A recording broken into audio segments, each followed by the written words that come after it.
Welcome, welcome, welcome. I know we late. We're here though. Sis, what's going on? What's going on, guys? Full transparency. We're in the back room having a bomb conversation, and we're like, "Yo, we need to come online." We're not even live.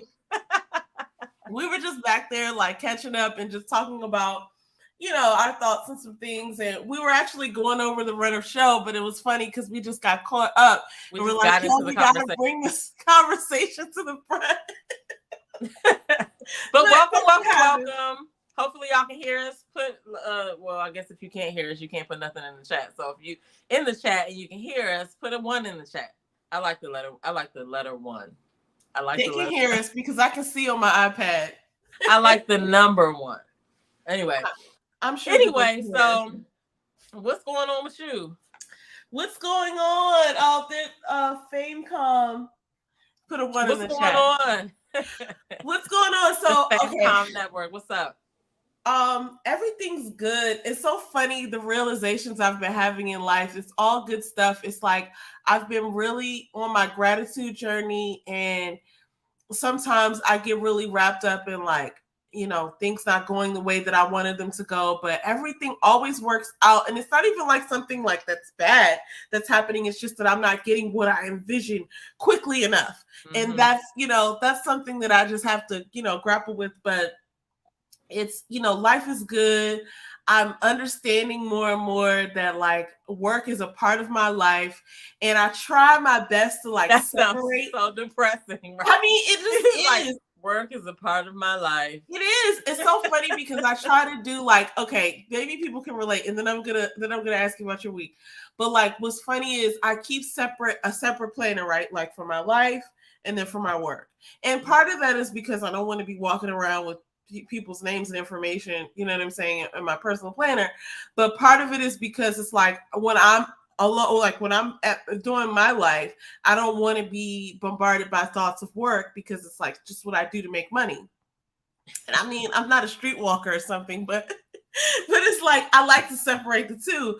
But what I realized is that like I think it was like a year or two ago when I was doing like my overall scope for the next year. I think it was 2020 when I was doing like my scope for 2021, and I was like, this is how I envision things. I'm going to spend this amount of time. I'm going to spend 20% of my time doing this, 10% of my time doing that, and I got to the whole bit of it, and I realized I hadn't even incorporated my job.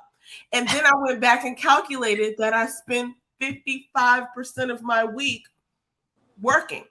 And then I was like, okay, that's probably why you're not getting to some of these other things that are lower on your priority list, because you're not even incorporating one of your main priorities. And like, the reason that I work is so that I can keep the lights on and I can have the internet so I can do all the fun stuff that I want to do in my life.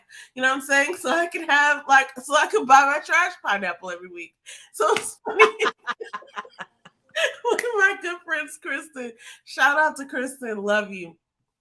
We named it the trash pineapple because we calculated one time, we talk to each other probably every week or so, every 2 weeks, and she was like, okay, so you basically are just not gonna fucking cut the pineapple and you're gonna buy she was like, you need to start calling it the trash pineapple. She's like, when you put it in the cart, you need to name it trash pineapple because you're not gonna cut it. So it's like every week, so it's like she was like, are you buying 52 pineapples? I was like, no, it's gotta be 26. Like we had a whole conversation about it. I was like, it's 26 pineapples. Yo, that anyway. I do the same thing. But like, look, if I didn't work, then I wouldn't have the money to afford my trash pineapple. I wouldn't be able to do a lot of the things that I do. So anyway, my whole point is that I had a good week. Work was busier than normal, but it's because we have a blessing at the end of each year, and I'm ready for that. So it's like, work is harder. Oh, yeah, y'all get the rest of the year off. After next week, we're going to have the rest of the year off. So it's like all the work that comes in these next 2 weeks, like I really just can't complain. Like this week and next week, I just can't. I'm just having a hard time, which is, interesting for me. I'm having a hard time complaining about it because it's like, well, you're not going to have to really do much for the next 2 weeks. So like, is it that horrible that you have to work an extra hour or whatever, So it's fine. I know that's tight. Like That's like a heavy benefit right there. Like I get to take 2 weeks off at the end, and I don't got to use my leave. Indeed, it is, and it's great because look, I'm not trying to advocate for them, whatever. But what's great about it is that everybody's off at the same time, so it's not like you're thinking, "Oh, so and so needs this from me to do their work." I don't It's be thinking like, about that when I'm on leave. I'll be like, shut listen, it I down. told y'all I was gonna be on leave, so whatever y'all need while I'm gone, that is on you. You got to figure it out. Yeah. No, but it's good, and it's a good refresher, and it is probably the best perk that I've ever had at any job. Do y'all still go out to eat? Because remember when you first We started, y'all used do. to go to So we actually had that earlier in the year. This is so funny because it's like a bit of of a joke, but why? so well because he likes to call it Meat Fest. And it's like kind of barbaric, whatever, like Meat Fest, right? Meat. And I don't know if it was like the people. I don't know if it was like, I don't know, but now that this one, it's not that, because listen, that's a special thing that we do, and we did that earlier in the year when everybody got together. So they're calling it like the artichoke in feta social or something like that. Who It's made like that up? it's so Who made that funny, up? huh? Who made that up? Who picked the name? I don't know, but I think it's supposed to be like the opposite of Meat Fest. So it's like the artichoke and feta, whatever social. It's supposed to banquet. It's supposed to sound really stupid, Oh my goodness. but it's really funny. So it's probably only be like 20 people there, but I won't be one of them because I'll be doing Vlogmas. Even though I love them and I hope they have a great time. You are But, so funny. yeah. Yeah, my holiday party is next week, and it better be good. That's all I gotta say. As long as the food is good, I'm good. I don't like to have to drive to the city that it's in, but whatever. But they be giving away iPads and stuff. And oh, you need to go there. What? I have a coworker that every fucking event we go to, she wins something. I'm like, bruh, how? She don't work. She knows somebody that knows somebody. There, she used to win something every fucking time. She knows somebody. So let me ask you, how's your week been going? My week's been good. I had to go into work one day go into the office one day this week. I did not do any workouts this week at the gym. All my workouts were at home because I didn't feel like going to the gym. Yeah, I did them because, so at the gym, when I go to the gym, I have to go at a certain time, right? And I typically like to work out in the morning. But when I joined this gym, it's an all-women's gym. I was like, oh, I'm going to change it. I'm going to go ahead and make myself free for those evenings or whatever. But sometimes when stuff happens in my day that makes me not be able to go, I'm like, okay, damn, I should have worked out this morning. Or I'm just going to have to work out later tonight or whatever. So that's what I did. But I've been working really something always could stand to be worked on, right? So I've been just taking little things and tweaking little things here and there. And just honestly just being more consistent. I'll say that. That's what I've been working on. I have to say that I'm so proud of you. Not only do I be watching your videos, but what'd you say? I said, why? What did I do? I know. So first of all, I'll be watching your videos and you're so inspirational, but also I know behind the scenes, all the work that you put in, you probably don't even really consider it work because you just get so, if you guys don't know, you could probably already tell she gets so excited. She'd be like, I'm about to do this. And then she just be so excited and she puts all her energy behind it. And it turns out bomb because she's so passionate about whatever she's doing. I'm just being honest, but it's like so funny to me, but because you don't see like, oh, this is work, you know what I mean? You see it like, oh, I'm gonna do this and this is what it takes to do it. I'm gonna figure it out and it's gonna get done. And it's like you don't even consider like, oh, this is hard work that needs to be done. It's just like, nah. I'm doing this. What I realized is that, so I will say this. I surprise myself a lot. And I'll be like, I did good on that. And then I'll be like, I really like doing YouTube. Like, even though, I don't like some of the politics in YouTube, I'll say, but I really like doing YouTube. But it's just like, once you get into your creative mode, like, it doesn't really matter if I put this out and, nobody watches it, or, well, I will say that it's not, I don't have anything that nobody's watched, but like you put it out and you be like, you don't know what the views are going to be like. You don't know if people are going to like it, especially when you're first starting your channel. You have to try a lot of stuff. A lot of times you have to get out what you want to get out. And then you can also look back on that body of work and be like, you know what? This did good. That did good. I like doing that. I didn't like doing that. You know what I mean? Because I think the first time, when I first started my channel, I was going to do something totally different.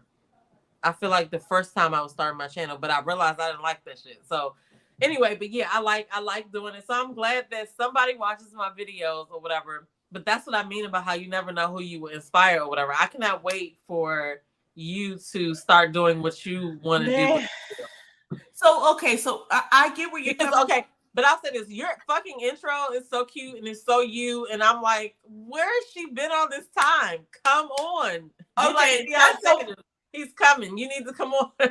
It's so funny because I get where you're coming from with the whole like I like YouTube. I like it too. I like when I have the finished product up. And I realized like even I like all the steps in between too, but it's just like it's a thing to get to the finish. It's like it feels so good to like upload your video and be like, it's done. And then to have people comment and be like, oh, this is exactly what I was thinking, or oh, I never thought about it like that. Or you don't know what the fuck you're talking about. Those will come. Hey, that's fine too. Thanks for participating, buddy. Watch it again and see if you change your mind. Right? Like, so I get it. And I feel like but I think the joy comes out of having expressed, right, your truth, and I like that.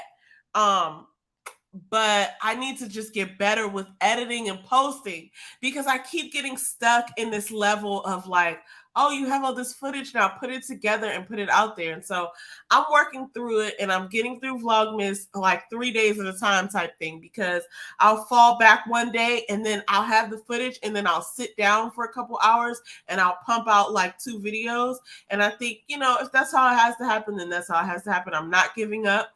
I'm going to definitely have 25 videos, 30 videos by the end of the month. I just have to, commit to like the entire process and not just be a starter. And like don't overthink it. That's my whole problem.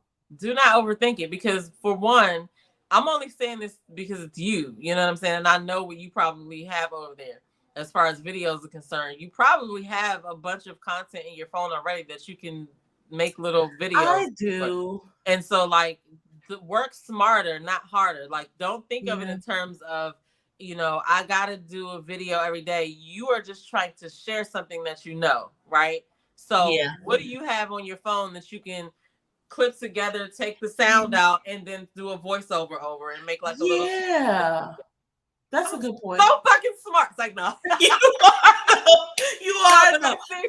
Seriously though, like don't overthink though. I know you got the content. Like you can just fucking take a little pan of your fucking supply room and talk about whatever, you know what I'm saying? Because you're trying to basically get yourself used to being consistent, posting videos, and then you can figure out how you want to hone in on that once you have... You're right. I am overthinking it a little bit because I'm like, I want to, have this, I want to make this point. And it's like, it's not about that. It's about who you are, what you think.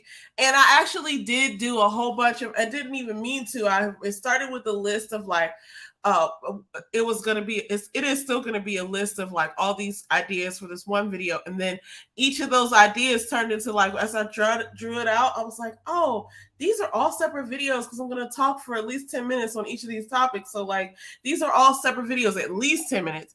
So I was like, okay. So, but yeah, I get that. But this brings us to our first topic, which is about showing up and being yourself and what it comes with, right? Because even in life, when you show up and you're yourself, like it means something different in different ways. Like you're not going to be the self that you are at the club, at the church, and you're not going to be the self that you are at home necessarily at your job. You better not be the self that you are at the club, at church. Not at all. But I haven't been to the club in a long time, by the way. Which is so funny because I thought about that the other day. Like, it's the time where I was pressed, but Yeah, those days are gone. Anyway, that was just like so besides the point. I was gonna say when you show up in you yourself, it does. I feel like it comes at it's not a cost, but it's some sort of sacrifice that I feel when it's just like, okay, if I reveal all my thoughts about this, or if I reveal my full truth about this, then what is that gonna mean? And it dawned on me the other day that like it doesn't really matter. But people are out here getting canceled. I'm not saying I have cancelable thoughts. Well, sometimes I do, but Definitely have some cancelable I thoughts. definitely I'll But you own got to that be for somebody to myself. be canceled. You got to be somebody out there to be canceled. So it doesn't matter. Yeah, But I definitely have some cancelable thoughts, but it's like showing up and being yourself. It comes at a bit of a sacrifice, both in the moment of you being vulnerable enough to share it, and then something happens when you grow, and then you have hundreds or thousands or more people seeing what you have offered, and then they have comments. Right? So it's like negative comments, positive comments. Sometimes positive comments can be detrimental too, because I mean, like we see people like things go to their head and then they're out here, acting wild because they think that they're above, reality. But even like the negative, I think at first the negative comments are the things that are focused on, and people just say whatever they want to say. And part of how I feel like humans are built, we just take things in as the truth. So when somebody says something, I have a whole spiel on this, but I want you to comment first on like about negative and positive comments, how assholes get in the comments, and what is the detriment of showing up and being yourself. so I think that, and I only think this because I'm 45 now. You know what I'm saying? Obviously, I didn't think like this when I was in my 20s. Because, especially when you're young, you look to be received and accepted. You know what I'm saying? You want to fit in. You want to not necessarily fit in, but you want to, you want to be, you want your style or your personality and thoughts to be respected, right? And so what the internet has done is it's opened up a lane or a door or a portal, if you will, for people that people who would never in life say anything like they type to your face. And then those people who would do such a thing don't have the morals to even begin to understand why they shouldn't do it or what they're doing. And so you have to look at it for what it is. And it's hard. It's hard because as humans, like you want to respond to certain stuff or whatever. But what I've learned is that if you can bring yourself to come to somebody's page, anybody's page, and spew negativity or just like unwarranted hate, that is your problem. Like I can just delete it, but you still feel as miserable as you felt when you came to do it. Now, I don't have any comments to speak of in that vein right now, but this little boy, well, it was a little boy that commented on one of my kickball videos, and he was like, he said I was stupid or something. I did feel something. I had to talk myself out of responding to that little boy because I was like, who the fuck is he? And then Who I was are like, you? Where's your mom? You know what I'm saying? I was about to be like, but I was like, obviously, Wait, hold up. Hey, Gwendolyn, I like the word portal too. I love the word portal. Okay. So when you first see like the negative comments, you think, this person doesn't know what they're talking about or whatever. But the reality is they're getting a little snippet of what you think, and they're taking that as your whole view. They're not thinking about the fact that, your mind might change tomorrow if some new information comes out. But right now, this is where I'm at with it. You know what I mean? Like, they don't think like that. So, like, some of the ones that leave comments, you just have to really just kind of let them be because it's not worth it. You have to think about, I'm going to go back and forth with this person who I don't even really know if it's this person, or I don't really know if, if it's a child behind the comments or whatever. Like, I don't got time for that. You know what I mean? Now, if it's a situation where somebody is like the person, like it's a person who actually has their own channel, whatever, you take it how you take it and figure out what you're going to do. But that also I would ignore because a lot of people see you doing something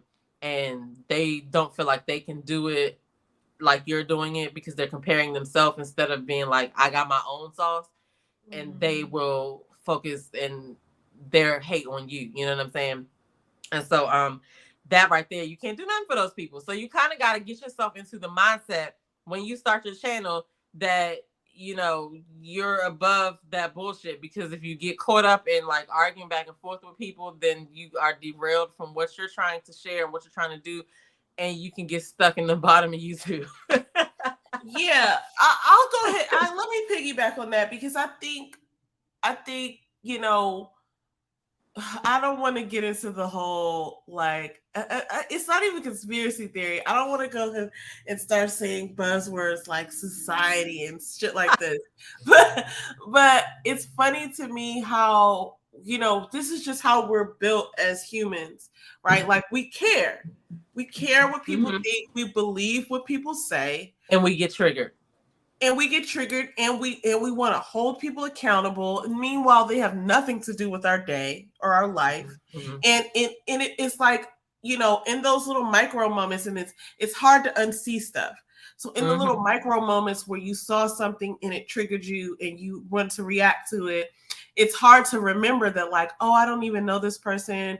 I don't really, I'm not affected by that. I could have completely gone my whole day without being affected. And nothing in your life was phased. And nothing in my life was changed. You still live where you live. You still drive your car. You still eat the food you eat. You still got the money in your bank account. That person means nothing. But a person that does stuff like that and they want the reaction, right? And they want to get you off of your square so you can be on here responding in comments to somebody who really you wouldn't even be talking to or giving the time of day to otherwise. You know what I mean? So you just kind of gotta. You have to really like anchor yourself because, like, and this is going to kind of reveal some other stuff about the way that I think, because I also feel like, regardless as to whether somebody reacts a certain way to what you said, whatever you say is still what you think.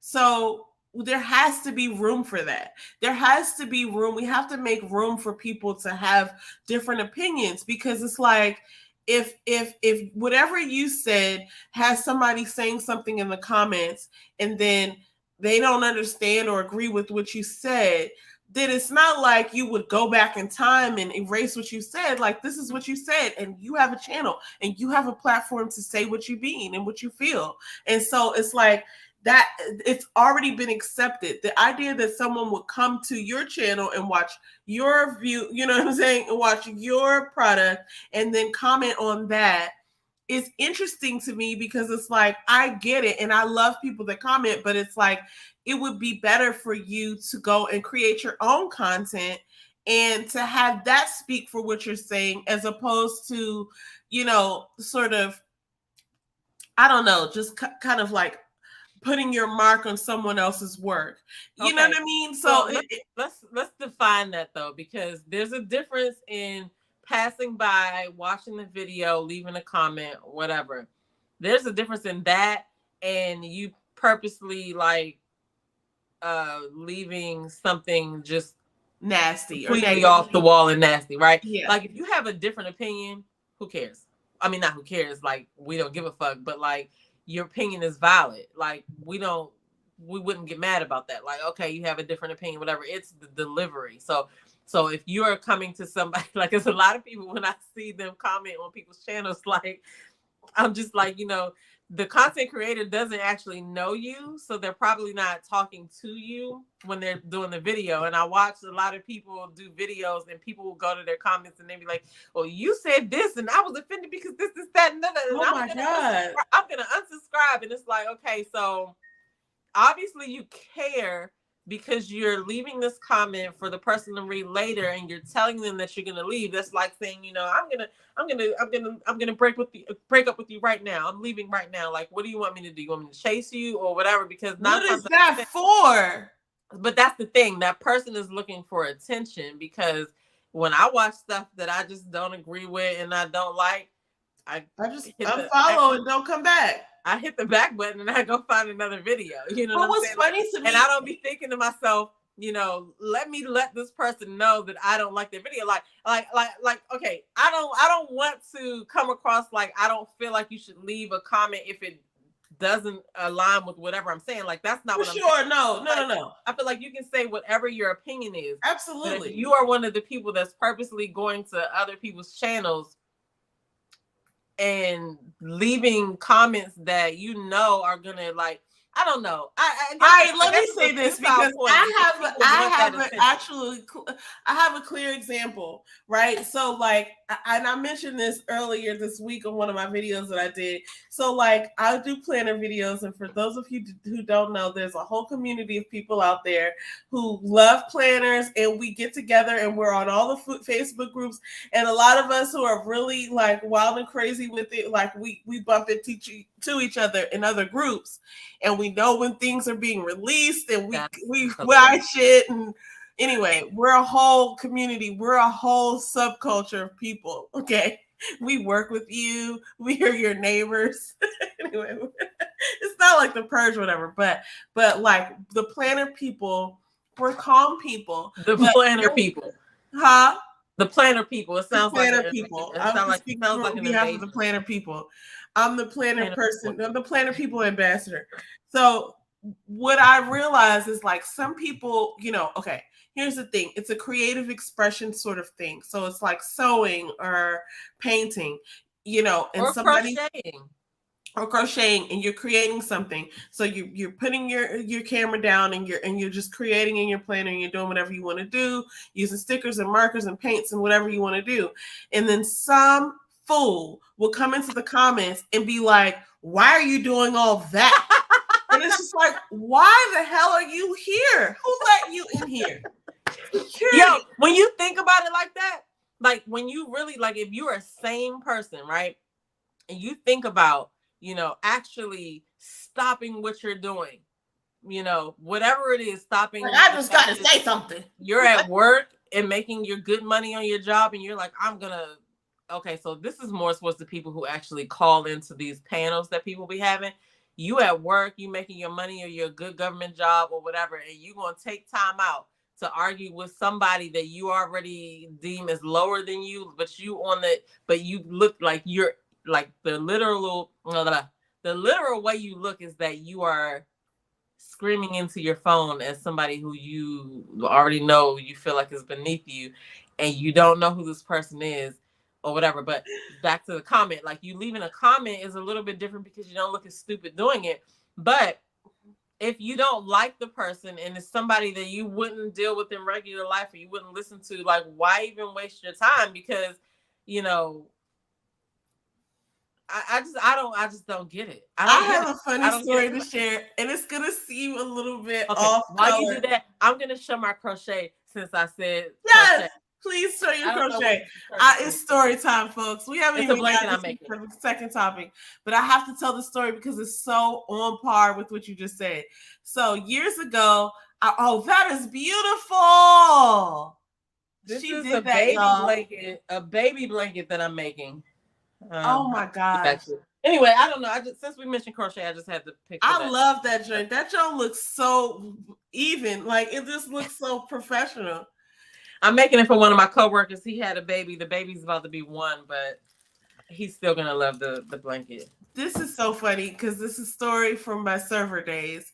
And I was telling the story in one of these, so I do these voice notes to myself so that I can write it out later, because I find that sometimes it's easier for me to like say something because I talk so fast than it is for me to write it out. So sometimes I have to like say it first and say all the little things that I want to say, and then I'll go back and just take the highlights and be like, oh yeah, that's when I was making this point. That's one line, right? So it's like maybe a 10-minute like rant turns into like a half a page of just like bullet points. So here's what happened. I was telling myself something, and I was talking about being bothered, right?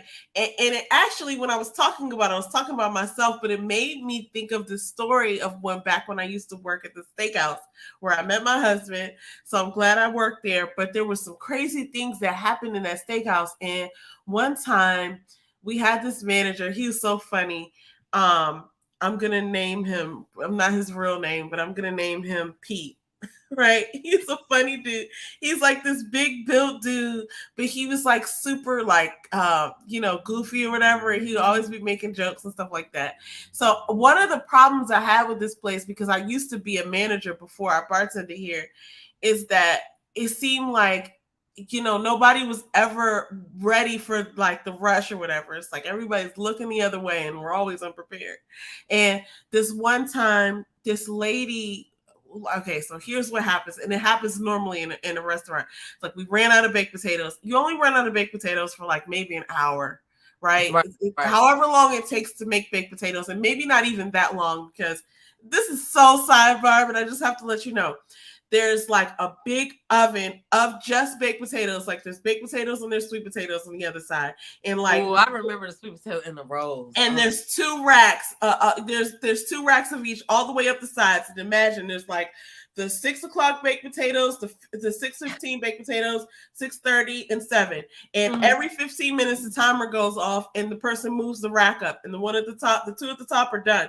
You take those out, you put them in the heat drawer, and then that way there's always baked potatoes going. Well, clearly they didn't have that going that night because we were out of baked potatoes for like maybe like an hour and a half. Anyway, the point is, what happens in a restaurant when that happens is that you go to the tables of everybody. Basically, you say, okay, how many baked potatoes are on the board? Hey, Jerry. Right?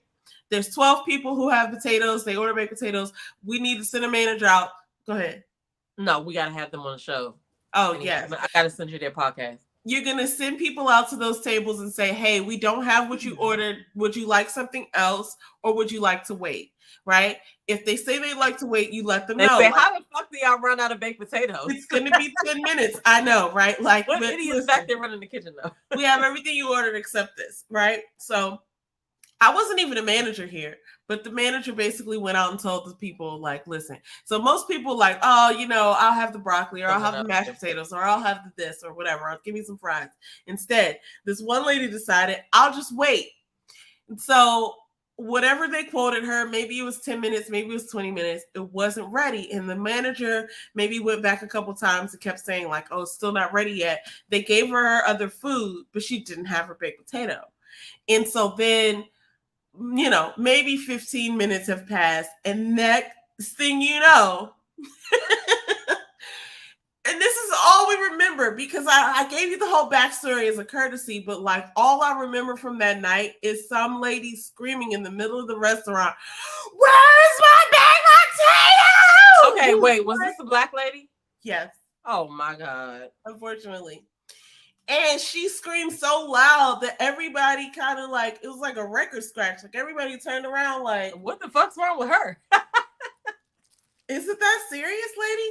And I'm sure whatever she was going through that day, maybe he kind of like went into it. I don't remember her, who she is or anything like that. I kind of remember her a little bit, but that's embarrassing though. Because what if somebody lost control? See you outside in the Target or whatever, like that's that lady that lost it over the baked potato. She lost control because she had an expectation and she put everything on that expectation, and she cared so much, and it really wasn't even about the baked potato was the last fucking straw. Y'all all listen, you better thank your lucky star she didn't flip out in that show. I'm making the point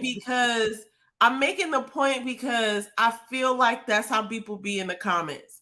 I feel like people get way too wrapped up in something that doesn't really matter, and they're in here screaming about whatever doesn't matter. And then reality is, you could just walk out of here, lady. Like nobody's holding you here. And sometimes, as a content creator, when you do a video, shit is ever changing. You know what I'm saying? Like, yeah, I might have reported, well, not me because I don't report anything, but somebody might have reported something happened, and then they get new information and that shit changes. So, but people do take it seriously. You know what I mean?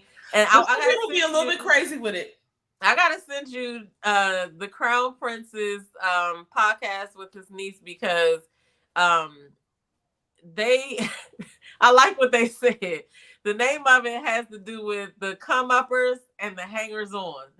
That shit was funny to me. I don't know if it was because I had like, I don't know. I think that the whole thing was funny. It was 50 minutes. I literally watched the whole thing. So I'm gonna send it to you. I don't know whether I watched the whole thing because I know Jerry. You know what I'm saying? but you gotta watch it. Like Jerry's funny as shit because the way he talks, you would think that he don't know the shit that he know. You know what I'm saying? But Jerry is smart as shit. Okay. And what? But like I said, I'm gonna send it to you. You watch it and then you let me know. But his niece real smart too. She got the lay of the land on the house, social media works and stuff like that. But the conversation was good. But it was just after I watched the whole thing, and they came and they said, we'll see y'all in the next video, whatever. And she said something like the come uppers, and she was like the hangers on. And I was like, I gotta see this. I love it already. Funny. But yeah, so we gotta have them on because I feel like it goes along with our brand to share the dope people that we know. Yes, for sure. I would love to have podcasts. We know a lot of people with products and businesses. So what we're gonna do, I feel like, is we should, just have a segment in our show where we bring somebody up and we let them introduce themselves to whoever's watching us as well. You know what I'm saying? Like, but absolutely. I feel like but it's not going to be like no interview style or nothing like that. It's just going to be a conversation so that we can. Okay, so it's going to be a conversation, right? And we'll have our questions, right? And the guests will not know what our questions are going to be, but we'll just ask all our guests to be open-minded and go with the flow of the conversation because I feel like that's how people connect with other people. Somebody might be watching us that might like us, but then they really feeling the person that we're showing. Absolutely. And so it's a good way for us to just get together and talk with other people. I love, how we love to do that. Yeah. Hey, Goody, what's going on? Hey, Goody, good boy. And okay, so he said they just had another good one. We'll post it soon. Like I had conversations with Jerry. Jerry is funny as shit. You know what I'm saying? Like I said, he's smart as shit. So, anybody who don't know that just crazy. But I remember. So that's the last thing I'll say is we used to watch The Tudors, right? And that shit was funny too. And we had our whole little language with that. But that's my dude. So we gotta watch. I mean, we gotta have them. We gotta have them on. I can't wait. Hey, and that's another thing that I noticed too. A lot of the people that I'm connected with on my own, when I find out that they're connected or that they know each other, I'll be like, that's confirmation right there. I'm aligned. Absolutely. It's like, oh, we're all in the same mind space. Like, I love it. It's like yes, exactly. Goody. I feel like I've been seeing Goody's you more online these past couple of weeks or something. Goody's another one. She got a lot of stuff going on. I know she got her a couple podcasts too. So that's what I'm saying. Like, I feel like we should all do this as a people because, just because we share somebody else, it doesn't take away from us. We're us. And absolutely not. It only adds. Like, I love you guys. Like, it only adds. Like, what are you talking about? Right. We're all here supporting each other. I feel like I came with some good questions. You know what I'm saying? Yes. Excellent idea. Ladies, we down for sure. Yes. Yeah, so, Jerry, I'm going to hit you back set something up and let you know. I just got to talk to Faith so we can work out like our schedule in particulars because I know that next week I have an office holiday party and then the week after that is the week after that Christmas? I don't know. Anyway, but coming upon us. Be our first one. I'm sorry. I keep talking over you. No, you're fine. I keep doing the same thing. Go ahead. No, I'm gonna reach out to them and let them know because Jerry and them I feel like should be the first ones because so we'll start with them or whatever. But Jerry, I'm gonna reach out to you so we can plan it in advance so y'all can have time to get ready to. So yeah, that's what we're gonna do. So be on the lookout for that. All right, listen, we still haven't even got into our first comment. I know. Topics, but that was a good conversation. And we actually were laughing backstage beforehand because we were talking about like social media needs an ignore button. Like we need a new rule, like just like you have a like button and they used to have like, I guess on YouTube, they used to have dislike buttons, which no, did they? Because I be looking for that jump now. Yes, Goody, you have to sit with us. A dislike button. I don't think that YouTube does a dislike button anymore. Honestly, it probably wasn't serving any purpose. I've only ever disliked one video. Oh, I can't say that. I've only ever disliked one video, and it was because, I hate to do this, but I'm gonna go ahead and put it out there. I mean, and who knows this video can be taken out. One time, okay, so if anybody knows, like, you probably don't know from watching this show, but if you watch Isig, like, I like to do my makeup. Like, I love makeup. I have a whole, like, stash of makeup that is pretty stupid. And I like eyeshadows. So I like hoard eyeshadows. And I bought this one palette with like a bunch of blues in it. This is like a long story. It's not a long story, to make it short. I was like, how do Black girls wear blue eyeshadow without looking like hookers? That's a real question in my mind. So I started searching for videos, blue eyeshadow. That's what I searched. That's a real point that I'm making, because if you search YouTube for blue eyeshadow, you might come up on the video that I'm talking about. I came up on this one video with this girl. She wasn't Black, but she looked like weird. And she, if anybody is from the 90s and they remember what smell-o-vision is, like, I literally felt like I could smell this girl through the screen. Like, she looked like she stank.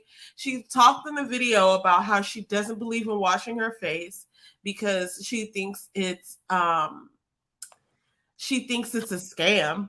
What? People talk about facial care. It's a scam. I don't wash my face. And then she did like a close-up, and I'm like, okay, I'm done. It was horrible. If you Google, it might still be there. If you go on YouTube and look up blue eyeshadow, you might see this girl.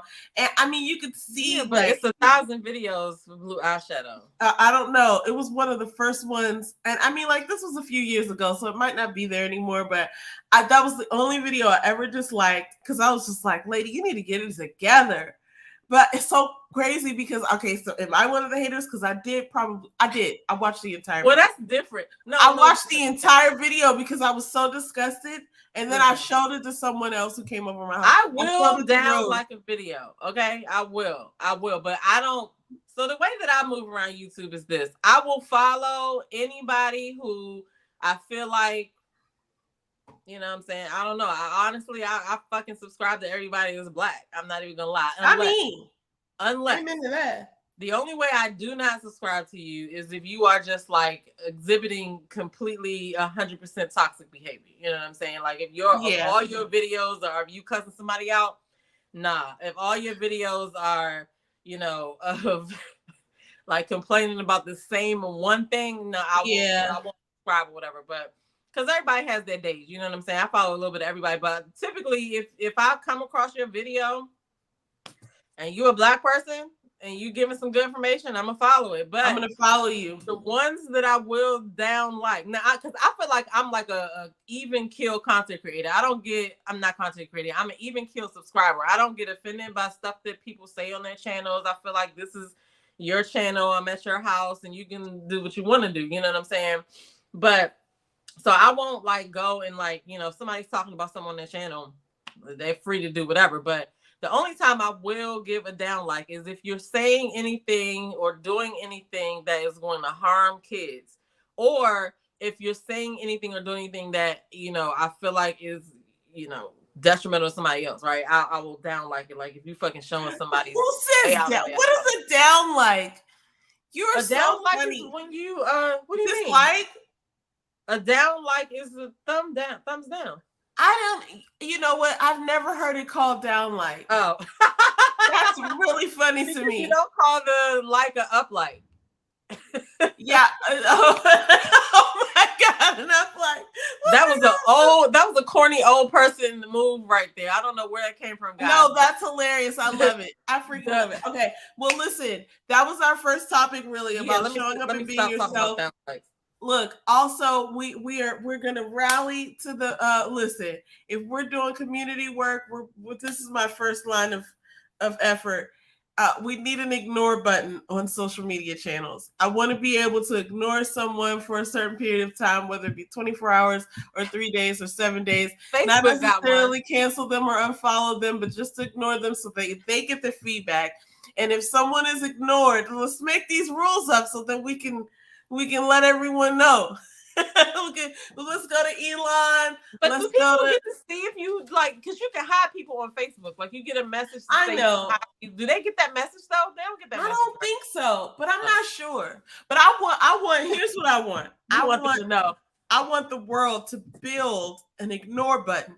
I want people to know that listen, where's my camera? I'm ignoring you.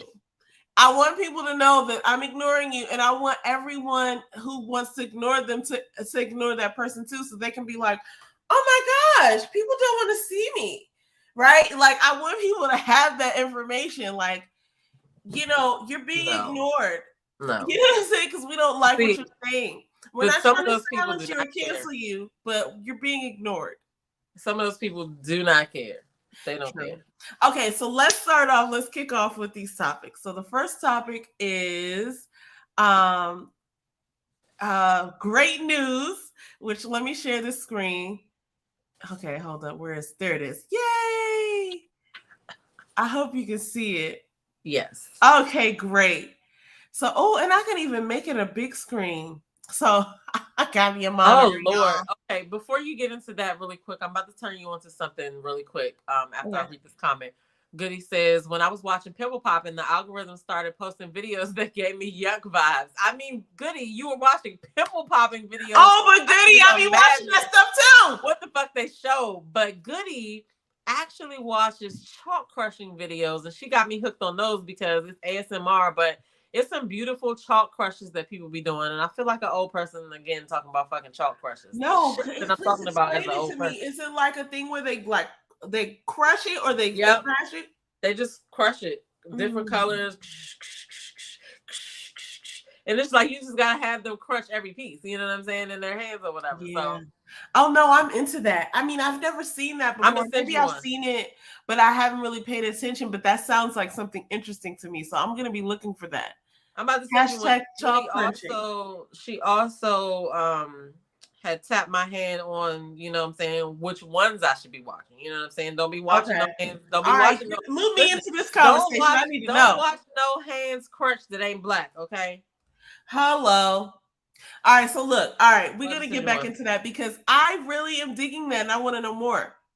But the best news that I heard today was that Brittany Griner has been released from Russian hands.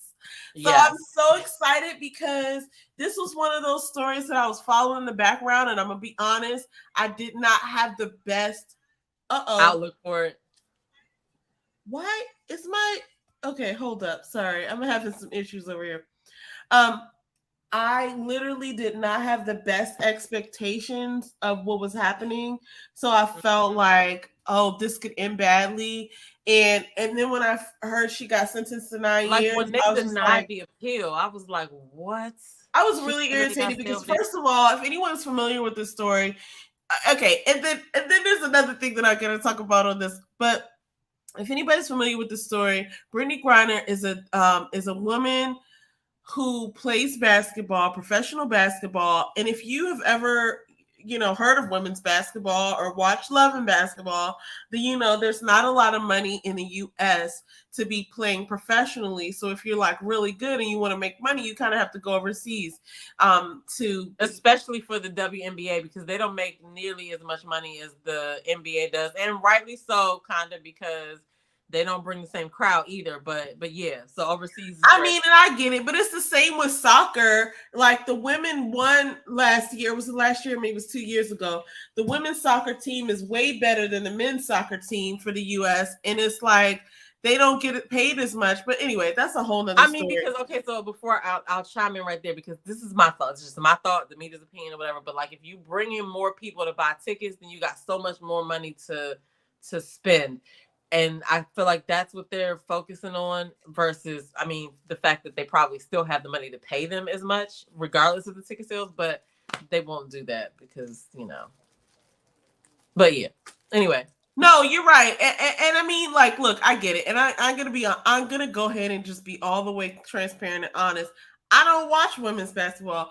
I don't See, and that's why they don't get paid that much. It's not a rule of mine that like, oh no, I'm against that. I don't necessarily I'm not pressed to watch men's basketball either, but I definitely can count for sure that if you ask me how many women's basketball games I watched last year, I'm sure it's 0. But I may have been watching a men's basketball game at some point, just not even by my own choosing.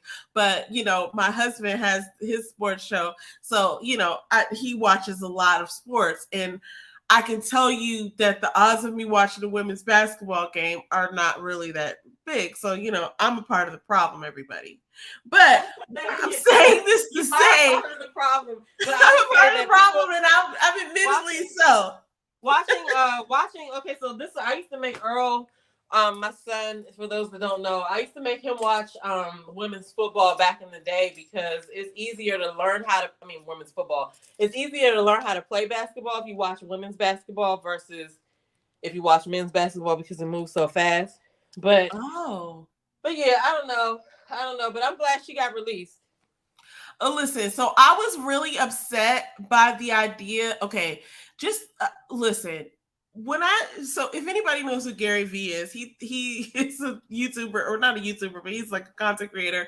He's an entrepreneur, and he talks about his life. And we all know of like the Soviet Union stories and things like that, and we also understand that like Russia is not like the kindest, nicest place like Disney World or whatever. But when I found out that she was detained for like having CBD oil or something crazy like this, a weed pen, basically. Like something odd that like she would have clearly in America gotten, maybe a slap on the wrist for, or maybe because it's legal in so many places in the US, maybe it wouldn't have even been a charge.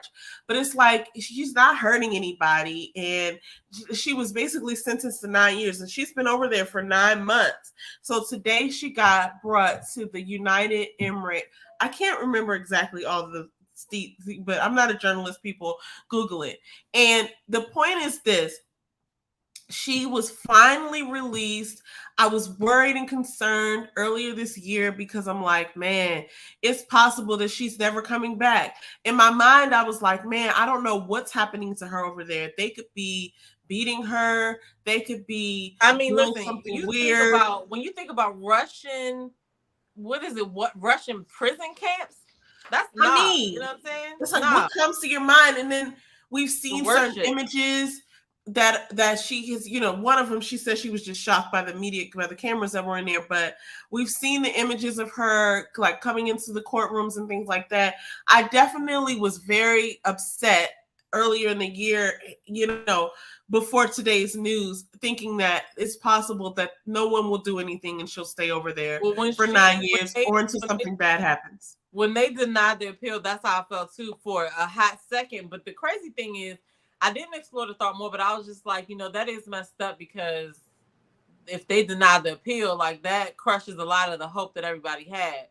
But we do also have to keep in mind that it is going to look good for Biden's election. You know what I'm saying? She's the LGBTQIA. You know what I mean? She's a Black woman. She had a lot of things, a lot of reasons why it was the best move that they could have made to do that. You know what I mean? Because it was for a weed pen. And then the person that we traded her with was definitely a dangerous person. You know what I'm saying? My gosh. And so this is the thing that I wanted to talk about, because this was a little upsetting to me. I'm not going to lie. His name is Victor. Okay, so his name is Victor Bout. Okay, the 2005 Nicolas Cage movie Lord of War. The character was loosely based on Russian arms dealer Victor Bout, who basically was trying to sell weapons to terrorists. I'm just like, how was this an even switch?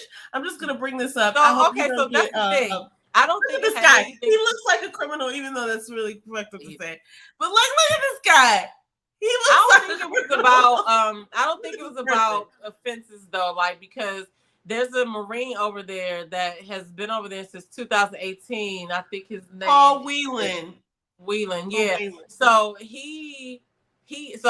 so this brings in the little sticky situation, because they just saved a gay Black woman, a gay Black woman, you know what I'm saying, over this white Marine. So a lot of people are upset about that, and a lot of people think that she should be over there, because she deserves it or whatever. But like, you know, realistically, she should not be over there. But I mean, I guess they didn't have, you know, but it was the perfect setup for, like I said, he's about to run for a second term. That's going to be, people not going to forget that, they wanted it to happen. You know what I mean?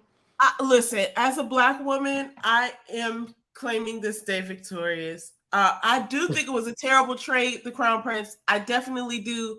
I think that, we just released a criminal into the world. But Well, but okay, so that's the question. Do they go free? Well, I think so. I mean, look, that's how I'm looking at it. When she gets over here, and is he? I believe so. Over there, but then look. Okay, because I can see her doing a whole bunch of advocacy and stuff like that, But for him, that is a good question. Are they just gonna let him go free after that? So he's gonna just, I don't know. But I mean, let me just tell you the journey of my mind. In my mind, I'm like, everybody goes back home and they're off punishment. That's what happens in my mind. So it's just like, oh, you were punished over grandma's, but now you're back. So take out the trash and go outside. That's what I think is going to happen to both of them. And I feel like, Russia is, okay, this is weird, but I'm just saying, like, Russia, the person that is running Russia right now is completely nonsensical, and he's doing weird things to Ukraine. And so I feel like, yeah, Victor's going to go back home and he's going to be allowed to do whatever he wants to do. And that's what I think. And I'm not sure, but it's like we were holding him captive here because he obviously broke our laws. Because he broke laws in our country. I don't know what their laws over there. Maybe she broke laws, just like she broke laws in this country, right? She broke the two laws don't match. What, her law that she broke? The law that she apparently broke doesn't match the law that he broke. Well, I mean, but there's no rule saying it has to. The guy that they have over there is a Marine. He's over there because of espionage. So they probably ain't gonna let him go because he was, they felt like he was a spy. But the U.S. says it's untrue. But I mean, of course we would. But of course that's what they would say. What are we gonna say? Okay, you got us, but I don't know. It's a different situation. But I don't think, like I said, I think that it was perfect time for Biden to make something happen before he had to go. Now he has that on his resume, and he's probably going to be using it because I mean it was a big thing. You know what I'm saying? It's a bunch of things in there. He helped out an LGBT shit. He helped out an LGBTQIA person. Oh God, that's a lot to say. Who is a person of color, and I think it's another letter too, but person of color. Also, there was I want to say a bill recently passed.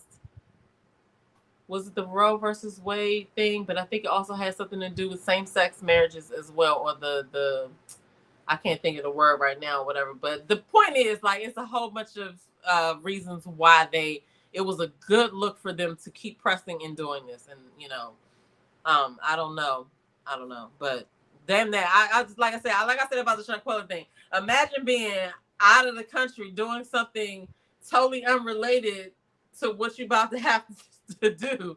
Like, you didn't go over there to figure out how the Russian prison camp looked, but you got to find out really well. You know what I'm saying? Like, off of just, that's crazy to me. So yeah, I had to put that up there because, listen, I'm so not like racist, prejudiced, or anything, but there's no way I'm ever gonna remember all these words and letters. Like, now that we have numbers and shit in there, it's not gonna happen for me. So I just will be respectful to all people. Huh? Quilt bag. They got quilt bag up there. It says current variations include LGBTQIA quilt bag. I don't know if you say quilt bag or QUI. Well, I ain't gonna do all that. And I'm sorry, everybody. I'm not doing it. And I love everybody. I love the world. But I'm not going to do all of that. I don't have time to remember all of that stuff. I got to remember my social security number, my license ID. Like, I got to remember the date. No, it's not going to happen, people. I respect everyone, but this is something that will be forgotten. And I love you all. So that is where we are. And now let's get back to this Paul guy. I can't subscribe to saying that. That's too long. It is. So listen, Paul Whelan, I feel for him. He was a former U.S. Marine. He's still held in Russia. I think his brother came out with a statement today. They're pretty upset that like Brittany got released before him. I guess this is where we are in the world. But I'm super grateful. So his brother said that he found out Wednesday, and it's a wonderful day. He's happy for them or whatever. I don't think his brother said anything on the other side of that though. Like I don't think is it something that I don't think so either. I didn't even. So okay, so they're disappointed. Family, they're disappointed that more hasn't been done or something like that. That's what I've read. Right? Like they're not. They can't say that. Like to be honest with you, and I'm glad we're. No, but that's what I'm saying because it is like I just told you. She's black. She's LGBTQIA. I forgot what you had up there or whatever. Yeah, all that stuff. I'll put it back. But that's the thing, like you get ready to spend your days. Listen, we got to get 8 hours of sleep. Just 2 hours of commute time. You think I'm gonna spend my time memorizing this shit? No, I got too many passwords in my head. With all due respect, everyone. But no, like together, it's not happening. That's why some people disagree. Like I have to go look and see what his family said because I thought that I read that they were not against it. It was the people that were causing the divide, making it about a white male supremacy versus, okay, America just saved the black woman over. Well, yeah, and it's gonna be like that. Honestly, it's like, unfortunately, they were trying to do more than they were trying to get him out too, but it was a 1-for-1 swap. Yeah. And that's, unfortunately, he's not out yet. But I feel like they're probably take it or leave it because they weren't even considering him. But I'm glad that the presses were put on for Brittany Griner because I feel like she could have easily gotten forgotten, and this man's not going to be forgotten. I don't think so. I mean, he'll be fine. And plus, he was a Marine. I hate to say it, but he'll survive, guys. Look at him. He looks like a survivor. I'm not going to say anything else because he looks like though. He looks like he could be related to the dude that played in the 40-Year-Old Virgin. Let me just say that where are his lips? How can people live without lips? But anyway, I appreciate his service. Let's just move on. Whatever. Let's move on to the next topic. Hold up, but Goody says she's been traumatized, and we're gonna see how that affects her. Yeah, I was thinking about we don't know what a lot could happen in 9 months. You know what I'm saying? But she looks healthy. She looks good. So I'm so glad she's back. I mean, listen, I wasn't watching none of her games or nothing, but I felt camaraderie to her, and now I'll be watching her every step. Oh my God. So there's that. Okay, back to our topics. And listen, I have so much love for Brittany Griner. I literally was worried that she wasn't going to get released. And I was like, this is going to be one of those things. This never happens. And it's just going to be like, oh, today's news, Brittany Griner died of a cold in the Russian prison. And it's just like, really, did she? But, she could also come back here and get pulled over by a white police officer. And then absolute facts. Absolute facts. So there's that, everyone. Let's move right along to our next topic, who's Deion Sanders, Coach Prime. Now, I have some very unsavory, probably unpopular thoughts about how this whole thing went down. And I don't know, should I go first or should you go first? Well, I don't know. So the only thing I did was I just looked up what happened because I don't really follow Deion Sanders anymore after he was on the Cowboys, because I'm not a Cowboys fan. So I know that was a long time ago, but I thought he was a Redskin. Was he a Redskin in the Cowboys? He played for a lot of he played for a lot of teams. He played for Washington. He played for the Redskins. He played for Atlanta. He played for a bunch of teams. He was one of the only people, or maybe the only person, who won a Super Bowl and a World Series in the same year. He was playing for two teams. So I thought that was pretty cool. Prime time, yep. This is actually. Did you send me this? Did I send you what? I wish I would have saw this before. I did a video on him, but that is good information. This is just a random. So shout out to your boy Mike 8, who I have no idea who this person is. I just took this as a random Instagram post. I'll just go out and start what I would like to say. I feel like Deion Sanders is a person who came up, made a way for himself. He's a disciplined guy. He made a way for himself in not one, but two, maybe even three sports. I think he played three sports, but he went pro in football and baseball. So, nobody was ever handing him anything. He's not some, like silver spoon baby or something like this. He like literally just worked his way up. We only know who he is because of his personality. I live by one of his mottos, which is if you look good, you feel good. If you feel good, you do good. If you do good, you make money, like something like that. And I never forgot that. And it's like he's always been this kind of person. The money good. Yeah, I saw Yeah, that. yeah. He's always been this kind of person who like shows up and you can tell he smells really good. I've never met him in person, but you could just know. And this is like a picture of him or whatever. But like, if you look at a real picture of him, and I have to pull one up. If you ever look at a real picture of him, you know that he's the guy who smells really bomb, and you're like, what is that smell? Okay, here's a really good picture of him smelling good. Like I said, I've never met this man a day in my life, but this is the proof right here. Everyone, if you're watching this person smells really good. You can tell because a person doesn't show up like that with teeth brushed and hair shaved and a gold chain like that, and they don't smell really good. So this is proof that he smells really good in person. He smells like cocoa butter and baby oil and whatever the expensive cologne of the moment is. Anyway, that's besides the point because, he's doing what he has to do. That wasn't even the thing. Here's what it is. He's doing what he has to do. A couple of years ago, he decided to go to Jackson State and do the whole thing, like not even like save the Black community or anything like that. He was just like, I'm gonna go and I'm gonna coach at an HBCU. And so since then, he's been on this campaign of like what HBCU means to him and this and that.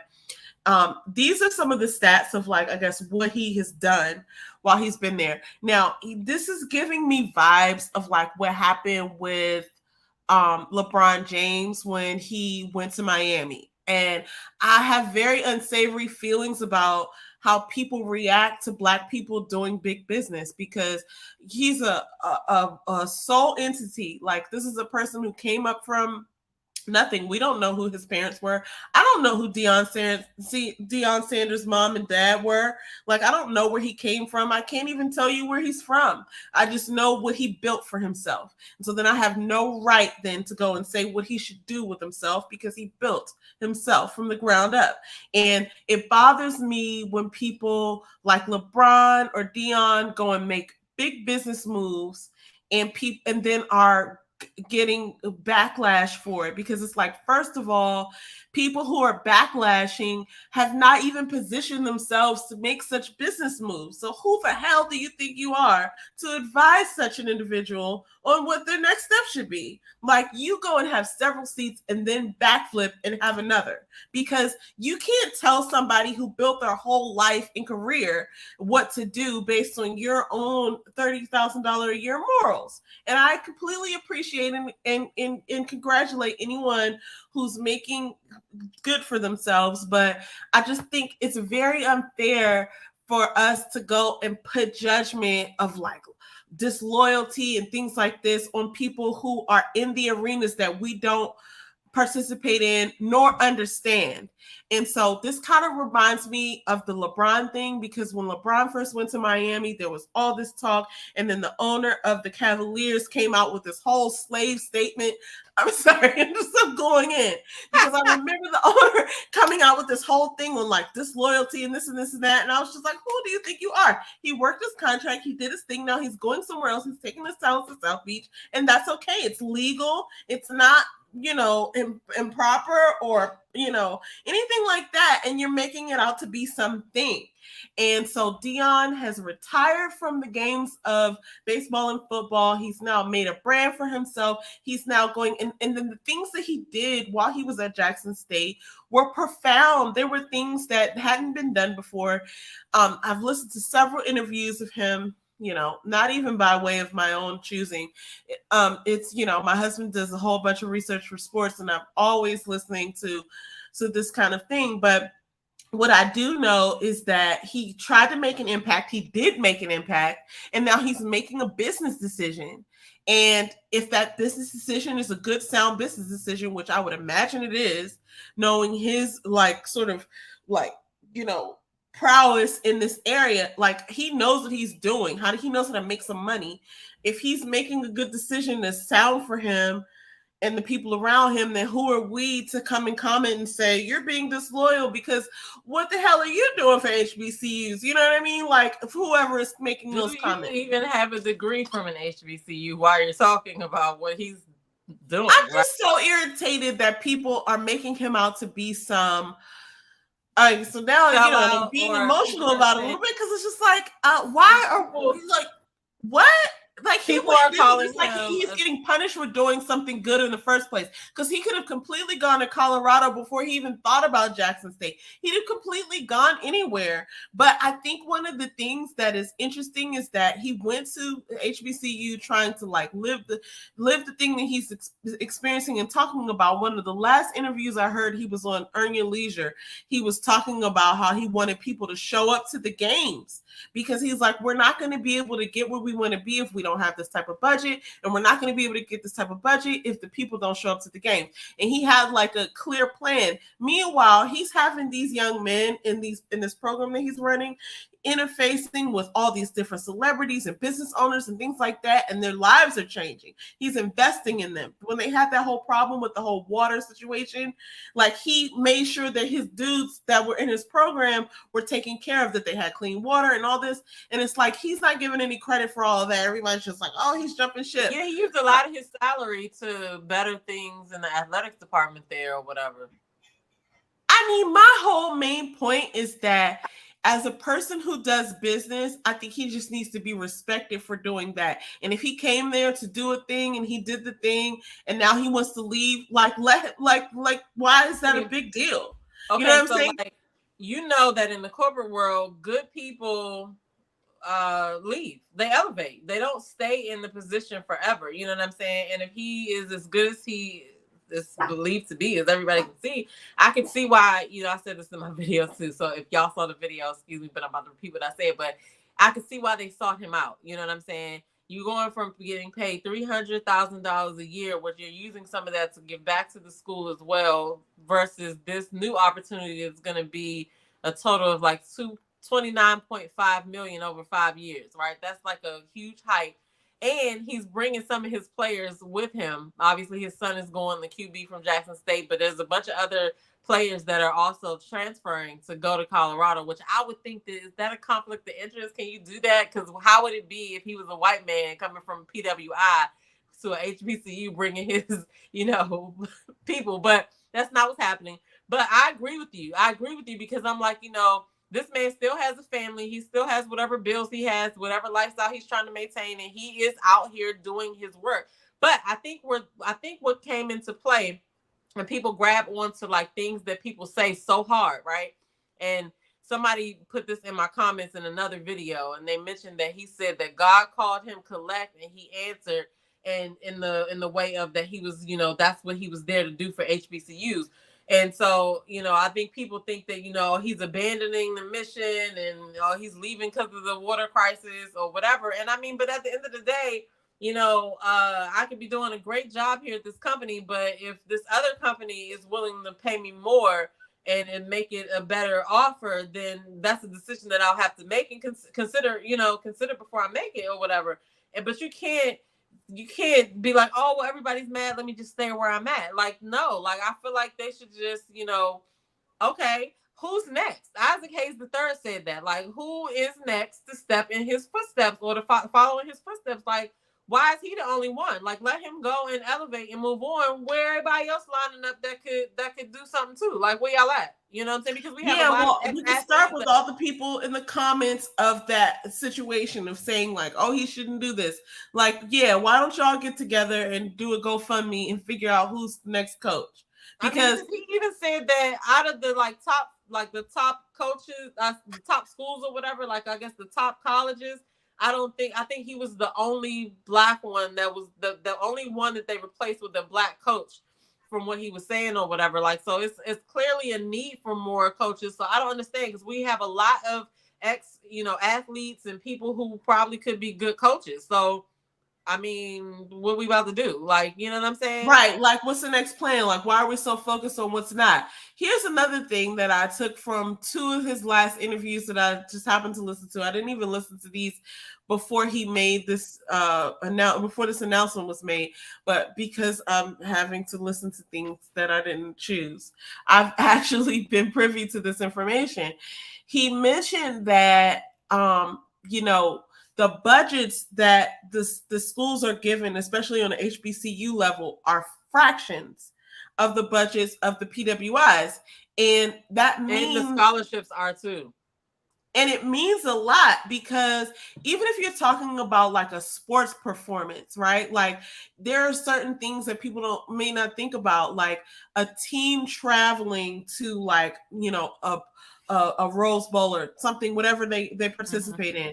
Like, if they don't have the means in place to get their whole team on a plane and get hotel rooms for them and get them whatever they need to just logistically get to the game and play the game, right? Like, if it's a loss for them just to get there and back, like, that's not a good deal, right? So essentially they're taking essentially they can't even participate in some of these things. And I know there's like, classes of like, what division you're in and what you can participate in, but like, if you're not even raising enough money to be able to participate and travel, right? Then like, what is the conversation even about? And I feel like it took somebody of his stature to even come and unlock that sort of thing. Like, we could have put it together, but like, I feel a gratitude to him to be able to just even come into this space and say like, look, here's what's wrong with the situation. This, and this. I feel like he's gotten enough out there and he's put enough like spotlight on the whole HBCU versus PWI versus, for us to really put some pieces together and say, oh, this is where the next steps lie. But people aren't thinking about that because they're so busy putting this man down, saying that he should never left and this and that and stuff. But he also said that he said something I thought was interesting. He did an Instagram live yesterday or whatever, and he was talking to people or whatever, and he was like, PWIs get about 20 something more scholarships than HBCUs, because somebody was like, are you going to have HBCUs come and play Colorado? And he was like, no, because that's unfair. Like, they get 20 more scholarships, which means they can create a whole nother like offense or defense or both, really, because you know what I'm saying. So I was like, that's interesting or whatever, as well as like you said, like he was using some of his salary to help at the school that he was at. The school that he was going to, he ain't gonna have to do that. And why would you want to do that? The other, can you imagine somebody telling you, hey, listen, I know you work here, Demita, I know you work here, but this is the means. And if you would like for things to be better, you can always just attribute some of your salary. You want fresh, clean water? I mean, but see, like, it's all about, so he want heat saying, like, it's the bigger picture and people are not going to understand it until it actually unfolds. Like, I'm sure he thought that too while he was having to pay for certain stuff that obviously it wasn't, things that he probably thought that he was going to pay for before. But he does have a pretty good net worth though. But but like, who the hell wants to spend their net worth spend their money on something like that? But at the same time, it's kind of like investing. I'm going to spend this money to do this because I know I'm going to make this. It's the same thing, because if he did not go, because he could have gotten an offer from any other school, maybe Colorado as well, before this happened, right? But the fact that he went to Jackson State and they had the time that they had, and they ended with the 12-0 season, that probably put like a lot of cherry on top for, what he's doing now. Like, he was able to probably leverage a lot because I've done all of this, you know what I'm saying? So like, you spend some to get some. So I mean, it is what it is. I feel like people could change their minds, you know what I'm saying? And like I said, if he was there for 3 seasons and now it's time to move on. Who's next? That's all I gotta say. Who's next? We can't complain about this man making a better decision for his livelihood, regardless of whatever he said when he got into the position. it's 3 seasons later. You know what I'm saying? And things have Let me changed. just say And now I this. have this opportunity because I'm about to get away. I gotta elevate so somebody else can do what I'm doing. I don't know. I just because you said that, I just have to go back here. I said a lot of things on the interview for this job that I'm now currently holding. Actually, I've advanced out of it. Well, I was about to say Think about that. I just want to say I don't even hold the job that I interviewed for. I actually advanced up to another position. But what I'm saying is I said a lot of things in that interview about what I would do and how I would think and how it would be. Once you get the job, you'd be like, oh my God. Oh, hell no. This motherfucker. This is what I'm saying. So we got to give him that same energy, man. I want everybody else, listen, if y'all in the comments, please comment some of the things that you may have said on the interview for the job that you currently hold. As to how excited you were to take on this role. Man, that's so funny. And how do you feel now? And how do you feel now? Oh, man. Okay, all right. Next topic. That was fun, guys. Look, next topic is this. I just want to talk about my forever first lady and her. I know that's right. Wardrobe game is on Pizzy. I mean, this isn't even the picture that I wanted to bring up. She had this bomb, like leather black outfit on the other day that made me stop in my tracks. And I was like, yo, why does she look this good? This is probably illegal in 14 states. Like, I was so first of all, these two looks are bomb too. I like this jumpsuit. And listen, she has so much more to offer. So she's obviously written another book and she's on her book tour. And I'm gonna buy that book too. Even though I didn't even finish the last one. I think I read like 4 or 5 pages out of Becoming. I gotta read her book too, because I've been reading some other books. But did her other book come out yet? I don't know if it came out. She's on the tour right now. I'm just saying the last book she put out, I purchased it, but I only read like 4 pages and then I got, sidetracked and I haven't read it. But I still got it on my bookcase and I do plan on reading it. Anyway, the point is this. She looks good, guys. I mean, like, why does she look bomb? Like, as she's aging, why does she look better? I actually looked at a picture of Angela Bassett the other day, and I was like, why does she look better than she did 20 years ago? Like, this almost isn't fair to humanity. Like, we can't live up to this. And this is how I feel about my forever first lady, Michelle Obama. So I'm going to try to find this other picture that I actually was like digging on. But yo, she is killing the game right now as far as like, she looks so bomb. How old is Michelle? I want to say she's pushing 60. Listen, I know they probably had some really good conversations about how, we got in there and did that presidency and we got out. I'm pretty sure they had some really they did that thing clean, yo. I know she was like, no, we're out. You know what I'm saying? She did that thing clean. She's 58 years old. Her birthday is January 17th, 1964.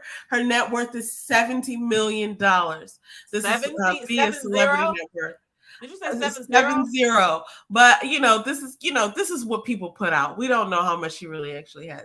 But they did that thing proper, man. Like I've never seen somebody. It was like a military mission, and the whole time they were in office, like I was. Oh, okay. So first of all, I remember like I used to have like everybody has good and bad days, whatever. Like I used to have a weird day, whatever, and then I would see one of them on the news and I would be like, oh, okay. It would just like lift me up like, oh yeah, that's right. When we have Michelle, like, oh, so my day is better. Like they would just feed me. And but part of me would also worry that like, oh, I hope nothing happens. I hope, nobody gets assassinated. I hope. Oh my God. I mean, I would think about stuff like that because this is the first and only Black president we've ever had. And then I used to also think like, I hope there's some scandal. I hope this doesn't come out. You know what I'm saying? You think about that shit too. It's like, oh, I hope he don't got no babies nowhere. I hope he don't pull no Clintons. Like, you know what I mean? Like, but they just did it. They did it to be done. Like we've never seen anything like this. And I don't know that we ever will again. Like they did that thing clean. She went in there and think about this. this is what I was thinking about too. The other day I was having a conversation with James and I was like, the sacrifice of a woman saying like, oh, you want to run for president? That means, listen, that means It's you a lot can't of like shit that was roll not out of about bed being on able a to say Saturday shit. morning with your sweats and not do your hair. Like you just can't do that anymore. You know what I'm saying? You just can't. You got to be up every day before 6 a.m. You got to be ready for people to talk shit about you. You got to put something on that's like probably uncomfortable. Like you know what I mean? Like you have got to to talk play to this people you role. don't really like. All because your man wants to live out his dream. It's like, all Hey, right, and I bet fine, you I'll she do it. reminded him of it every day right now. She probably living her best life right now. But so Yes. they probably both Look, let me tell you, this jumpsuit was probably like $3,700. She was like, remember 2008? All right, let me stop because I don't know. That's not a quote. But anyway, I just want to give a shout out to Michelle Obama because she looks good. And I'm just so excited. She looks happy too. I wish I could pick up that picture, but I just couldn't. It was like leather. It was like leather pants. She just looked so good. And I mean, this is, she's obviously looking good all the time. But it was this one particular photo that I was like, it just came out like this past week. Anyway, if I can't find it while we're here, then you'll just have to go and Google it, people. But she always looks good, in my opinion. Yeah, I agree. I haven't finished the book. Goody says it was an amazing read. Don't use it to look smart as the coffee table book. I gotta read the book because between your mom's fucking book club that I was forced to join, and between the like regular books that I want to read, I have decided. I don't know how. I understand how you have so many books or whatever because I decided that I need another book to keep notes on the books that I read because when I do like the book club meeting, I have to have notes about that, and then sometimes I can't remember because I've already read something else right after it, and I need to be able to write down my points. So I haven't read that, but I need to. And if she has another one coming out, I need to fucking know what the title is. Yeah, okay, so what is the title? See, I'm all off my game right here. I'm gonna find out right now. But yes, I agree with you, Goody. Like it shouldn't be used as a coffee table book or to try to look smart. I bought it because I wanted to support, and then I just only read like the first 4 pages, and then I got sidetracked. But I need to get back on my game. And now I'm talking about some dumbness because she just looks so good though. I'm so mad. I can't. Now they're looking at look at her. So I'm sorry. You are so hilarious. She is back cute, to you in 10 with the name of the book, but you're hilarious. She's the bomb, yo. She looked like she lost weight too. Is it the light we carry? Yeah. Okay, I'm gonna actually, you know what? I've been tearing Audible up, but I'm gonna actually buy some physical books coming up because, like the accountability group, they go through they do like these bars or whatever from the books, right? And they go through pages. And when you have the audiobook, like I don't know what page I just got this bar from, so I can't really participate like they can. So I have to start getting back into regular books. Audible has spoiled me, so that's what I'm gonna do. Audible got me. She said, I read it when I was suffering with a case of imposter syndrome, and she inspired me. The imposter monster. Yes. I feel my gosh. I had that. I be having that all the time. I used to have Scribd. So I've never tried Scribd. Maybe I will.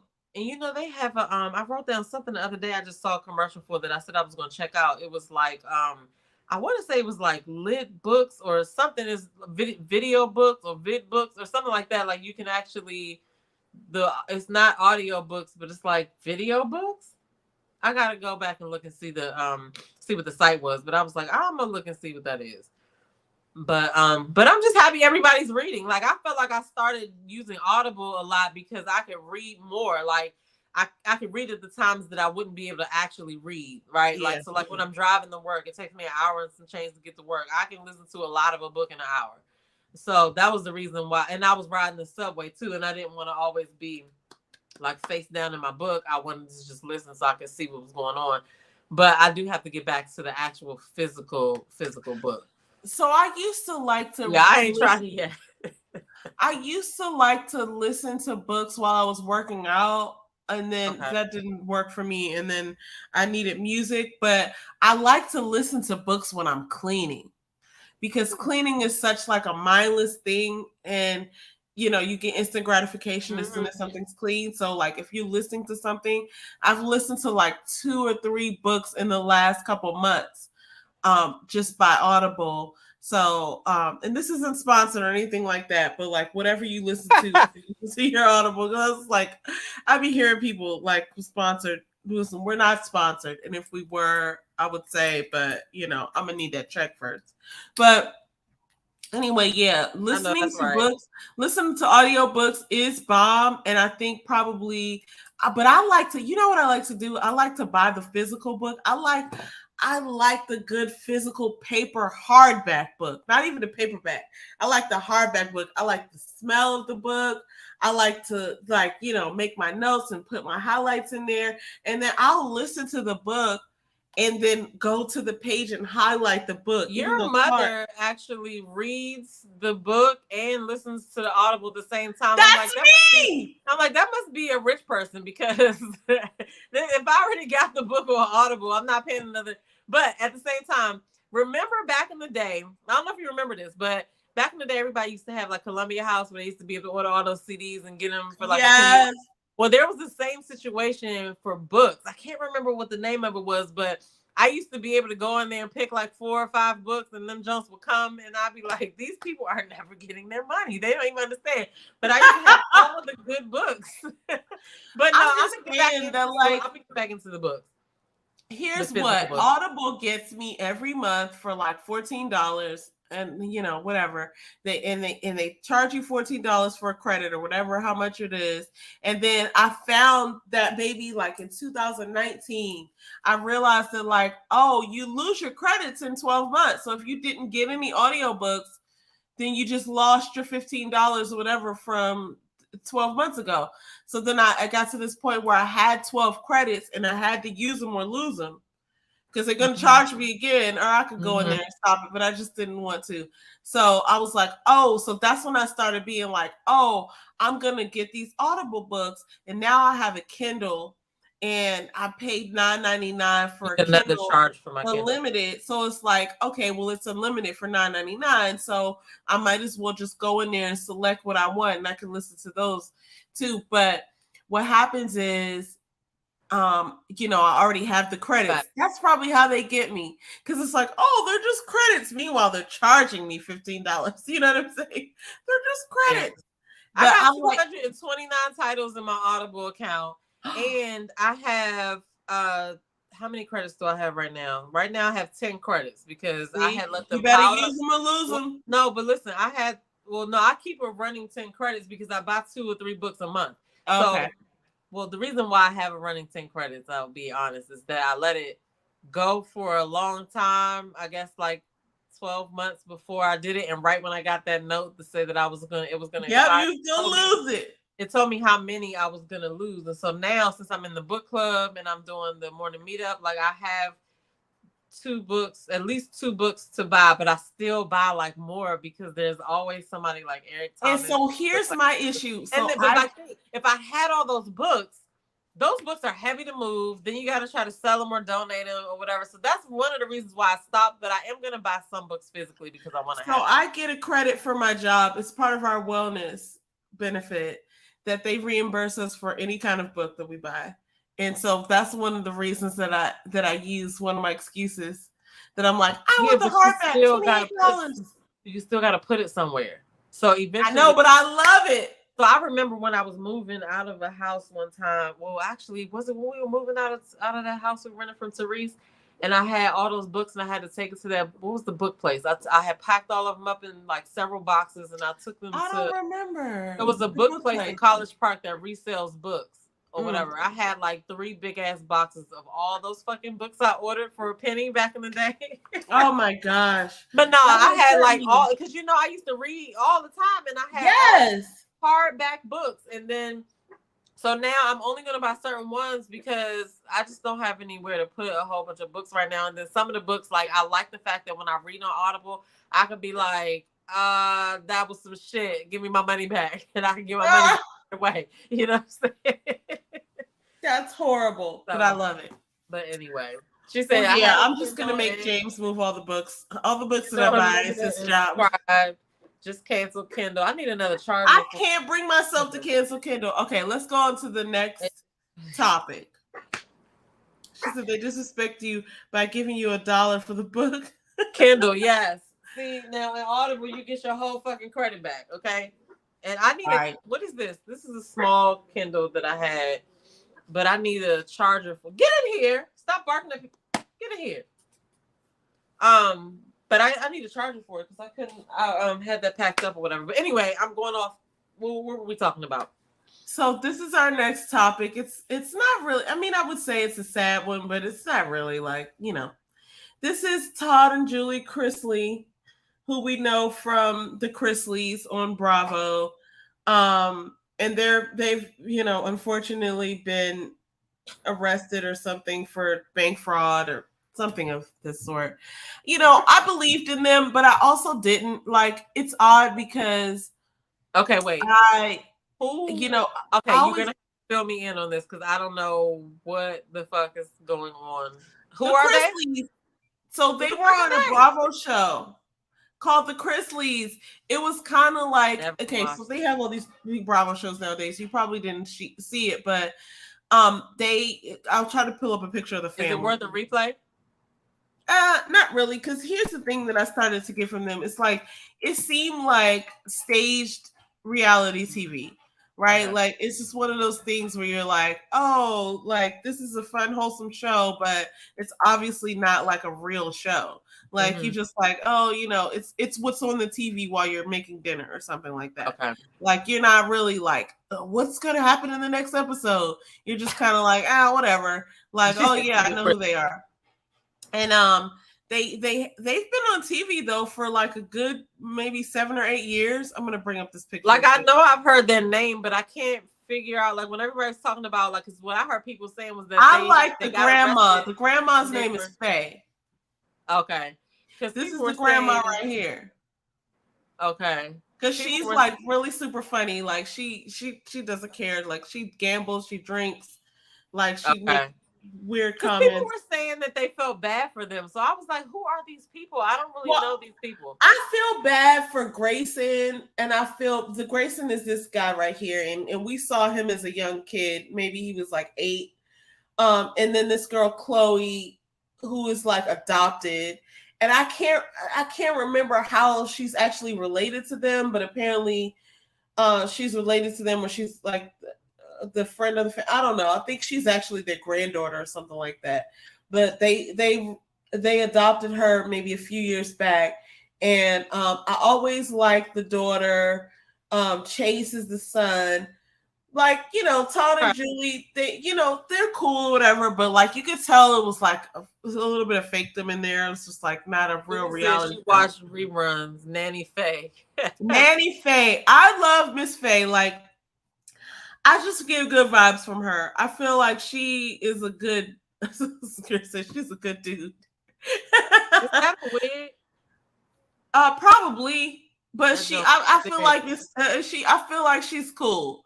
Like, I feel like she lived her life. She's not dead or anything like that, but I feel like she's lived enough of life. And she's like, I'm gonna do what I want to do. I'm gonna gamble. I'm gonna drink, and you ain't gonna say nothing. All right, the girl in the middle looks familiar. I'm gonna have to watch. Yeah, you know who she is. You've seen her before because she's on the show. But here's the thing: the reason that we're even covering them is because the couple, like Todd and Julie, these two, they were arrested. They've been convicted of bank fraud or something like this, tax fraud, and it's unfortunate because I don't know their life or whatever, but I feel like there's so many things happening these days. I feel like it's easy for people to get caught up in stuff like that and think, oh, it's no big deal. Everybody does it. Like, the former president of the United States just got caught on some charges on some tax stuff. on some Listen, fraud. And we all know he did it.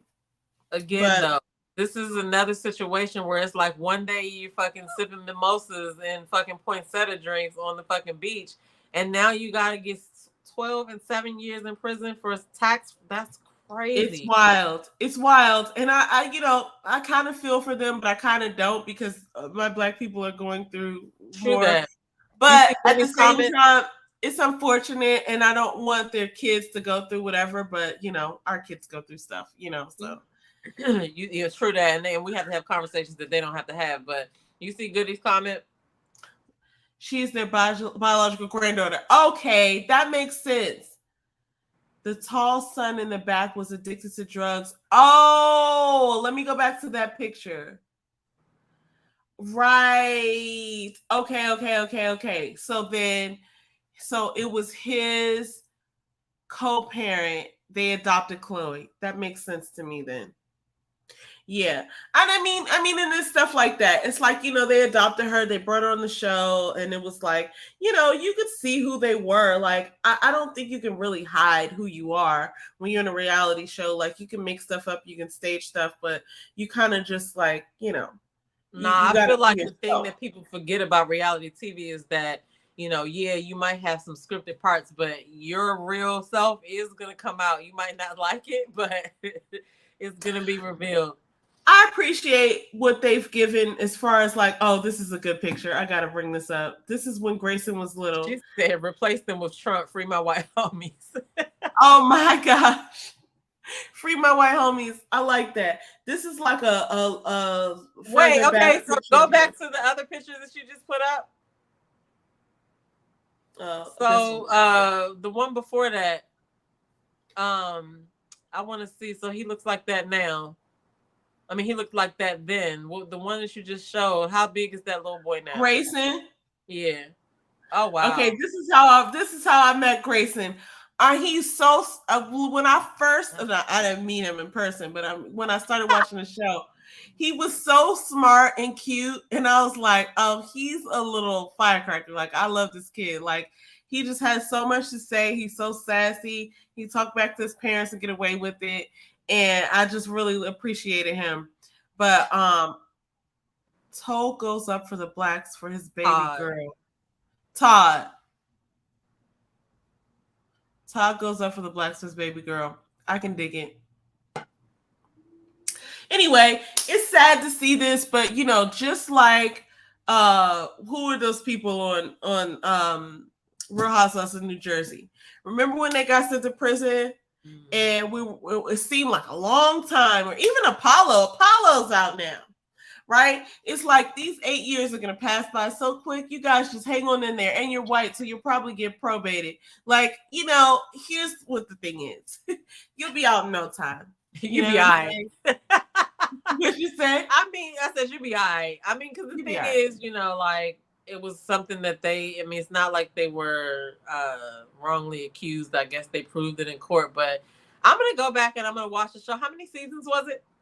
Man, they had at least 8 seasons. I'm really? Not sure. I never watched any episodes of this.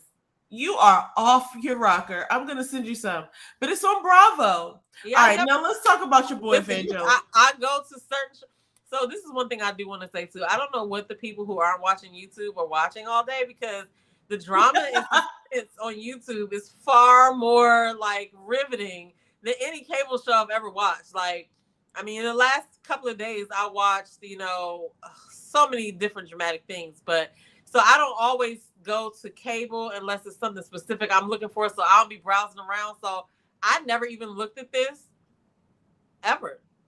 Well, thank God I introduced you to what's happening in the world. Don't make me laugh after pee. All right. So listen, I got to talk about this Vanjo stuff because I've been specifically and intentionally avoiding speaking about Kanye because I do feel like he's, you know, touched. And I feel like, you know, there's nothing else to be said about him. I don't want to draw more attention to his antics, but at the same time, I don't want to throw him under the bus because honestly, here's the thing. Kanye still hasn't done anything illegal. And I feel some type of way about people making him out to be some villain when he's just saying crazy shit. Like, we're allowed to do that just as much as other people are allowed to say things about Black people, about women, and say whatever they want to say on national television. Like, so Kanye is a Black person who's doing that same thing. Though I don't agree with what he's saying, it's not like hella bothersome to me because he's not doing anything illegal. Like, so this is okay. Here's where I sort of like, I'm in this little space of like, I don't agree with what Kanye is saying. He's saying things that are, people are saying anti-Semitic and this and that. I have a problem with that because, a lot of times when people make those remarks anti-Semitic, it's just like this big grand judgment statement, and they never went back and looked at what the words were actually that were coming out of his mouth. When people say words like anti-Semitic, then there's this like narrative that's attached to that. It's what happened with Kyrie is the perfect example. He never said the words like I hate this type of person or anything like that. He tweeted a link or something or a shout out to this video that he didn't create this. And I don't even think he had a comment with it. And then he never said I hate blank. He never said anything like that. And then people say the word anti-Semitic. And then not only did people not go back and see what he said, they just draw on and they pile onto this narrative. They're like, well, if so-and-so said it, then it must be true. And now you're all on this bus that nobody ever paid for a ticket to. And it's just like, where does it end? Like, you can't just read headlines and then jump in a category and agree with somebody and you never even saw the real footage. Like, I just want to get away from that. And so the problem that I have with sort of like the Kanye narrative or whatever is that no matter what he's done thus far, whether I agree with it or not, he still hasn't done anything illegal. He hasn't done anything violent. And so I just can't bring myself to be like, burn him at the stake like he's a Salem witch or something like this. You know what I'm saying? It's like we're making too much out of this. Like, what he says doesn't affect my daily. I still have my banana and my boiled egg every morning and my coffee. And so whatever Kanye is doing isn't really affecting me. And also, he's not breaking the law. So I'm good. And then there's other people out here who are breaking the law, who are causing people to act violently. And they're not being dealt with. So why would I put all my energy into the hate Kanye bucket? I just don't have the time, guys. I've got 1,000 minutes a day, and I'm trying to use them as wisely as I can. See, I think that that's where we are. That Kanye probably does have issues or whatever, but I think that sometimes it's easy for the lines to get blurred where we're concerned because we have no idea of everything that's going on. You know what I'm saying? So part of it to me, I think is part of him being him, but then it's part of him playing into what society thinks as well. Did you get the text that I sent or the Instagram I sent you? He lost his honorary college degree. Yeah, with a little sad face. I was like, damn, so they're making a real big point to take everything away from him, which is why I'm like, okay, I think sometimes he plays into it too, just like, because I mean, now I feel like he's on it like, let me see what can happen type of thing. Let me see how far I can go. Perhaps. And, I'm not vying for him or anything like that, but I just feel like... Did you read that? I'm sorry. I didn't read it. The things he says have impact, and running for president causes more disruptions to the already flawed democratic process. I concur. I really think that he needs to think that. Even Trump told him that it wouldn't be a wise move to run. It's a valid statement, but I feel like this. I feel like some of the things he did to Black women in his corporate meetings was terrible. I had a girl sit on the floor. She's a fool, but child, he could go to the high place for sure. Now I can, I can get behind that. On the floor. Look, I can get behind that, but we all have to understand too that like there are people out here doing this and not getting the heat that he's getting. And I don't, honestly, if I'm being honest, I am not affected by him. I guess I have a on and off. I guess I have a off switch, completely off all the time on him because he's so erratic and like he doesn't affect me. Like I think it irritates some people for him to be acting out the way that he's acting out, but for me, it doesn't bother me because I have no connections that to you him. already know that he's drunk now. Just turn him around and he'll sit down in the chair. Just put him over there, put his food over there. He'll eat it. He's fine. Like he's just that. It's like I don't ignore him, but I don't go looking to see what he has to say. When I see something, it's kind of like now that we've seen so many things happen back to back or things being said back to back, it's just like, what now, bro? What? Yeah, and then he doesn't. It's like I get you have a plan, but we don't know what's going on. Does he? I don't know if he has a plan or not. I honestly, it's not even that I don't care because I do think he has an impact. But I mean, there's nothing I can do to control him. Even people who have personal relationships with him, which I don't, can't control him. So it's like, he's beyond me now. Remember that shirt? It's above me now. Yeah. I think that like when I saw him do the whole meeting with Trump with the Fuentes guy. Yeah. Like, okay, here we go again. But the crazy thing about that situation is I feel like Trump was actually looking at that meeting like, what the fuck are you doing? You know what I'm saying? I think he wasn't looking at him as how Kanye thought he was looking at him. He was looking at him like he was like doing something for a charity case. You know what I'm saying? Well, sure. So I guess this brings up a great point. When you talk about Nick Fuentes or even like Marjorie Taylor, who, it has a place in our government. It's like these people are clearly racist and they have a lane. They have a place to go and say whatever they want to say. And nobody's, really checking for them or have an anti-campaign against them. And then we go and we have an anti-campaign against Kanye. And it's like, I just don't care about none of them. Like I never even paid any attention to Nick Fuentes. I heard his name before, but I never cared, I guess, to look and to see who he was. And then when he was hanging out with Kanye and everybody had such a big deal about it, I went and looked him up and I was like, listened to what he was saying, and I was like, oh, you're racist. Okay. But I know where to put him because I've met so many racists before. So it's like, oh, you're this kind of racist. Like you're all the way out there. So okay, this is how you are. But it's like with Kanye, we don't know what the fuck he's doing, and I don't really have a place for him. You know what I'm saying? Like I'm not following him. You said what you said earlier. I said earlier, I was like, I don't have any. So this is in relation to what Van Jones is saying, which is like, I apologize for the silence of my community. Like, no, I'm not doing that either because I'm not responsible for him. We are not responsible for Kanye West. We have already given him back. And we are not going to track all his actions. We don't know what he's doing, guys. He's free to the world. If you want to follow him and listen to him and seek him out, I will say this too. Anybody who is actively seeking an interview with Kanye West, I'm questioning your motives. And there are people doing that, but okay, so he walked off of this one guy's show. I can't remember the fucking guy's name. But he wanted to he told the guy what he didn't want to talk about. And the guy kept on pressing the issue. And then Kanye ended up walking off. And then the dude, had the rest of the show. He got mad or whatever because Kanye walked off. But he literally told him, don't ask me about this or whatever. And then here this dude come asking about what he said not to talk about.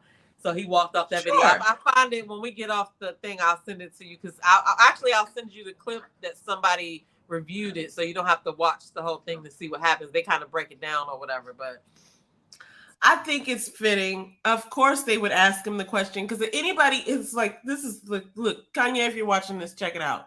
Anybody who's trying to interview you right now in these current times does not have your best interest. They're trying to ride the Kanye wave. And if you are listening to me, why don't you take a break for a minute and just sit down and think about where you're going now? Right? And it's not any threat or weirdness. It's like, look, nobody who's trying to interview right now, anybody who's trying to interview Kanye West right now in these few weeks does not have your best interest. They're trying to ride the wave. But They're I trying think to that get even the if the people who had his best interest at heart, I don't think those people feel like they can even have a conversation with him right now. listen. You know? Yeah, it's a lot of people who are not interested in your best interest. A lot of us just want you to sit down. I mean, but that is a best interest. To be honest with you, you need to take a break, buddy. But at the same time, anybody who's actively seeking like the Kanye moment is really just trying to get a piece of that 15 minutes because it's dwindling, my dude. It's like, there's only so much attention that we're going to give to these antics. And I mean, it's so funny because nobody's looking for his next statement, but we all kind of like have the side eye for it. Like, okay, what did he say? Let me see. Right. And I personally always want to watch the actual footage because I think it's such a practice for people to take the headline and run with it and not even listen. Because there's so many times where someone, and not even just him, where someone will say something and then it's taken completely out of context. And then it's just like, oh, so-and-so said that the sky was red. And it's just like, the real quote was, I watched a beautiful pink and red sunset. And then it's just like, so-and-so thinks the sky is red and the apocalypse is coming. And it's like, if you take the headlines and don't like really take in all the information, then you could be misguided. So anyway, I'm with you on that because people do that shit on YouTube all the time. They don't listen to the whole video. They take one excerpt. I mean, sometimes I've seen people comment on somebody's video and say, you know exactly what the people said in the last part of their video because you didn't listen to the video. Here you are thinking you're pointing out some information that somebody doesn't know, and had you listened to the whole video, the person said it. But yeah, people do take stuff out of context. But I'm gonna send you a clip of somebody breaking down the video that he went on this guy's channel, and you can just see how the whole thing transpired. Now, even though something happened that everybody's talking about, so you know that they're going to ask you about this. But if the person that you're interviewing says, "Don't ask me about this," like you got to kind of like, okay, appease them so that you can have the interview. You know what I'm saying? Yeah. And didn't respect that, but then at the same time, it's like, why is Kanye interviewing again? Yeah, like why are we taking this as serious? And then, okay, and this is the last thing I'll say. Van Jones, I need you to also consider taking a seat for a minute and taking a little break because you do not speak on behalf of Black community. Like, I appreciate your, participation in the media and the mainstream media and all this, but like, you can't apologize to a whole people on behalf of us without our fucking say. And I take offense to that because, I mean, it was very Herschel of you to assume that we're all sitting back waiting for you to speak on our behalf. I'm not okay with that. Like, what are you doing? Like, it was uncouth. It was very, listen, Van knows better than that. We've already been looking at Kanye. Well, shit, he started on there saying that that enslavement was the choice. You know what I'm saying? So I feel like Ben should already know that we're just like, we're sending Kanye. He should know better, and I don't appreciate it. So, I have words for him, and he's much smarter than that. And I want you to take that $100 million that that Amazon gave you, and I need you to go think about what you're doing. Okay, so on to the next, and then we're gonna end it with this because we have so many different topics that I gotta choose one. I'm gonna skip past this crazy comments and culture. You're making me have to look stuff up. Oh my god. Okay. Oh no, it's okay. So then I would either go with the conspiracy theory or I would go with the social proof. Well, do both. Just what do you mean? Hit it in quick. Okay. Quickly we'll go over the conspiracy theory. So the conspiracy theory of the week has to do with the leaders of cryptocurrency. There's a lot of people who are unexpectedly passing away. I'll say a lot of people. It's 3 people. I heard there's 4, but I haven't heard about. When you talk about death, that's a lot to me. I don't want any. So 3 people who sort of like were the leaders in cryptocurrency have unexpectedly passed away within the last few weeks. One of them tweeted with like the day he died and he drowned. in Puerto Rico. And another one of them, what he tweeted was that the CIA is going to kill me, which was very odd. And it's so funny to me because I'm like, are we not seeing this? But it's also like, who's going to press out the CIA? I mean, yeah, but then at the same time, like they were saying that he was suffering from paranoia and all this. I hate to say but like, was he? If he was suffering from paranoia, he was suffering with something, right? Right. Well, like, listen. Here's my thing with that. Out. You know, I always gotta play devil's advocate. What if he really was trying to kill himself? Well, I don't know anybody killed himself. Here's my thing. That was why very. He can say that and just have like this whole thing going after. But I don't know. Let me. Here's my major issue with that idea. Okay, let me just say this. If he was suffering with paranoia, then I would have to imagine that wasn't the first time, and he had spent some time in his life suffering with that, right? But this was the day that he tweeted that it all ended. That's a little odd. I'm just saying, like, so just the play on sort of like probabilities. It's like, yeah, people suffer with stuff. Like, oh, some days you have a cough, some days you have an itch. Some days you have the shits, but the day that you die was the day that you tweeted about the CIA. Just like those. This is coincidental as fuck. Exactly. Just like, okay, the Shanquella case when the dude was doing that video about like while she was asleep having their first dead body. Like that was the unfortunate coincidence right there. Right? She ended up dead. Said that, but like this is crazy because it's not just this person; it's other people who died within weeks of each other. Within weeks of each other. But so where did other people pass from? He was in Puerto Rico when he died, you said? Yeah, and that was this guy, Nikolai, sorry. Michigan. He drowned in Puerto Rico. He tweeted that he feared the CIA and Mossad were going to murder him. The other person passed away like in his sleep.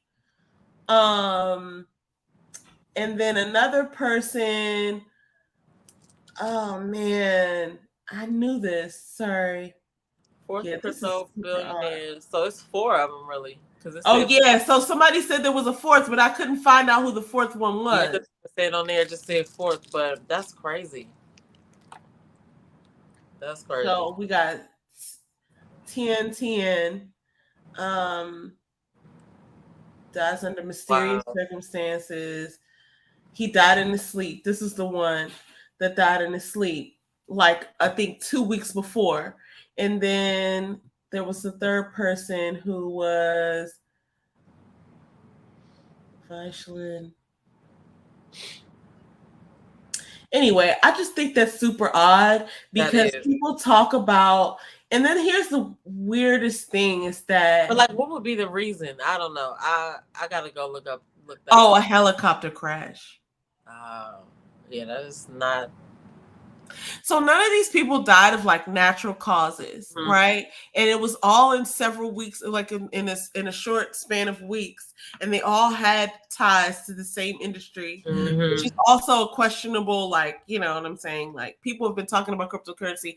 I'll say this: in the past year, or really in the past like 5 months, I've heard about like cryptocurrency like being talked about in the government and how it's not sound and it's not a good idea and people need to do this and that. And I know the thing that happened with Robinhood, I feel like, and that was maybe like 6 months ago, within the last 6 months, I feel like there were these things that, you know, when you start talking about money, and this is why this is under our conspiracy theory section, when you start talking about money, you start talking about government and how the government is affected by another type of currency. I think that's really interesting to think about because, you know, the government controls and, you know, listen, something happens to me, guys, you know what happened because I'm not suicidal. None of that, but nobody's watching this channel, so it's fine. Listen, me either. Shit.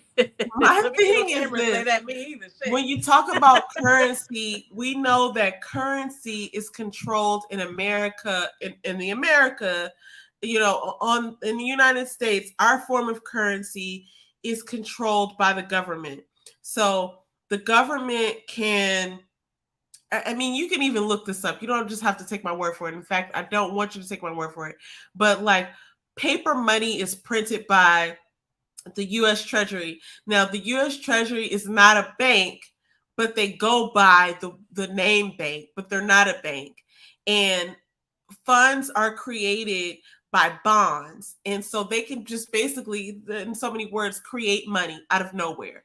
And a bond is like a debt that you can buy against the government so that if enough people buy bonds and they have money, liquid money to spend on whatever they're doing.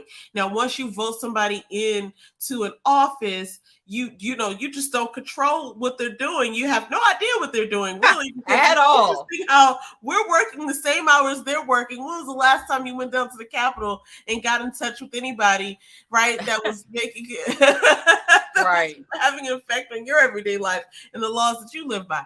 But by the way, we're in $31 trillion in debt. That's the okay. And so knowing that the government controls the currency that we know as the US dollar, we really don't even really deal with dollars anymore. We just deal electronically. But the US Treasury, who is called a bank, but is not a bank, controls how much currency is created and is like accounted for. And that is actually controlled by the government. So you can imagine that someone introducing another form of currency that is tracked outside of the government could pose a problem. Do you know what I'm saying? Like, It's like, I could put those 2 and 2 together. It's 4, bitches. Like, so, and now these people have come up dead. I just, it's questionable. Yeah, I feel you. I'm gonna look into it because I'm gonna see if it keep like there's 4 now. So we'll see what happens on that. That's crazy. So anyway, and that's I don't want to get anybody hurt or anything, especially me. And so the last topic I have is a shout out to Social Proof Podcast. I'm calling them our friends. Our friends at Social Proof Podcast, because I'll say this is why I call them our friends, because we don't know them, but I'm a very big believer in, and I love this level of life, this age of life that we're in. You can choose who's surrounding you. Like you might have people in your life who are negative. You might have people in your life who you don't like, who aren't doing anything with their lives, but you can literally turn on a podcast or turn on a YouTube channel and surround yourself with whatever kind of energy that you are feeling that you need. And I love that. And these people definitely play a role in that in my life. I listen to other podcasts too. I listen to Tom Billio. I listen to people who are posthumous. I listen to Earl Nightingale. We both do. We listen to Earl Nightingale. We listen to what's his name? Jim Rohn is one of my favorite people to listen to because he's so fun. Evan. Yes, I love Lewis Howes. Okay, so he's obviously still alive. He's with what is his name? His podcast is called The Greatness. It's called Greatness, something about studying greatness. I actually have just, recently gotten into listening to what's his name? He's kind of controversial. Anyway, I listen to a lot of podcasts. I appreciate. Now I want to know who you're talking about. What is his name? He used to do Fear Factor. Oh, he just got a big contract. Maybe he didn't just get it, but are you talking about sheesh? I think Shan's just said his name today. Yeah, he did. Yeah, I like him. Gary V, is it? It's no. It's not Gary V. No, I love Gary Cardone? V. Oh, no, not Grant Cardone. It's not Grant Cardone. Jim Rogan. Jim Rogan. Yes. Is that the thing? Joe Rogan. Joe Rogan. Yeah, I knew it was a J. I like Joe Rogan, guys. He just got that big podcast. I know a lot of people don't like Joe Rogan, but I dig him because he's just saying what's on his mind. He's like a man's man. Like, he's not getting ready to apologize for what he's saying because he believes it. And it's like, okay, well, we don't have to agree on everything, but okay, I dig what you're saying. Like, I dig that you're yourself, that you're confident enough to show up as yourself. But a lot of stuff that he says, I can identify with because it's just based on some real, like, day-to-day interactive, like, human shit. So I can appreciate him. But here's the thing. I love that we're in the age that you don't have to just rely on who you're physically around. Like a lot of us go to work and we have, you can't choose your coworkers necessarily. You can't choose your family members. You can't choose your neighbors, but you can choose what's in your ears. You can choose what you're viewing. You can choose your mood. You can choose what you're learning. And I can appreciate that about the time that we live in because maybe that wasn't always an option. And so I'm saying that just to introduce, or not introduce everybody. I don't know if everybody knows, but I love listening to the Social Proof podcast. I watch them a lot because I like to see facial expressions and stuff. So I watch a lot of the podcasts I listen to. I actually like to watch. Sometimes I'm not even watching it. I'm driving and it's off on the seat somewhere, but I just like to hear, too. But I love Social Proof podcast. Donnie Wiggins, David Shands. I watched one today. You watched the same one with Neil DeVisio. Love these guys. They are entrepreneur podcasters. They talk about their journey in entrepreneurship. And there's so many things that I could say about them, but I wanted to let you say something too because I feel like I agree. Like this is one of the main podcasts that I watch. You know what I'm saying? I feel like they are very genuine. You're gonna get a lot of like just by watching the episode, you get like little gems. You know what I'm saying? And you just never know what's gonna stick out to you or whatever. And so I watch them all the time. But I will say that I love their chemistry because David is one way. But it's Donnie that got me roped into the podcast because of how they were bantering back and forth with the questions, right?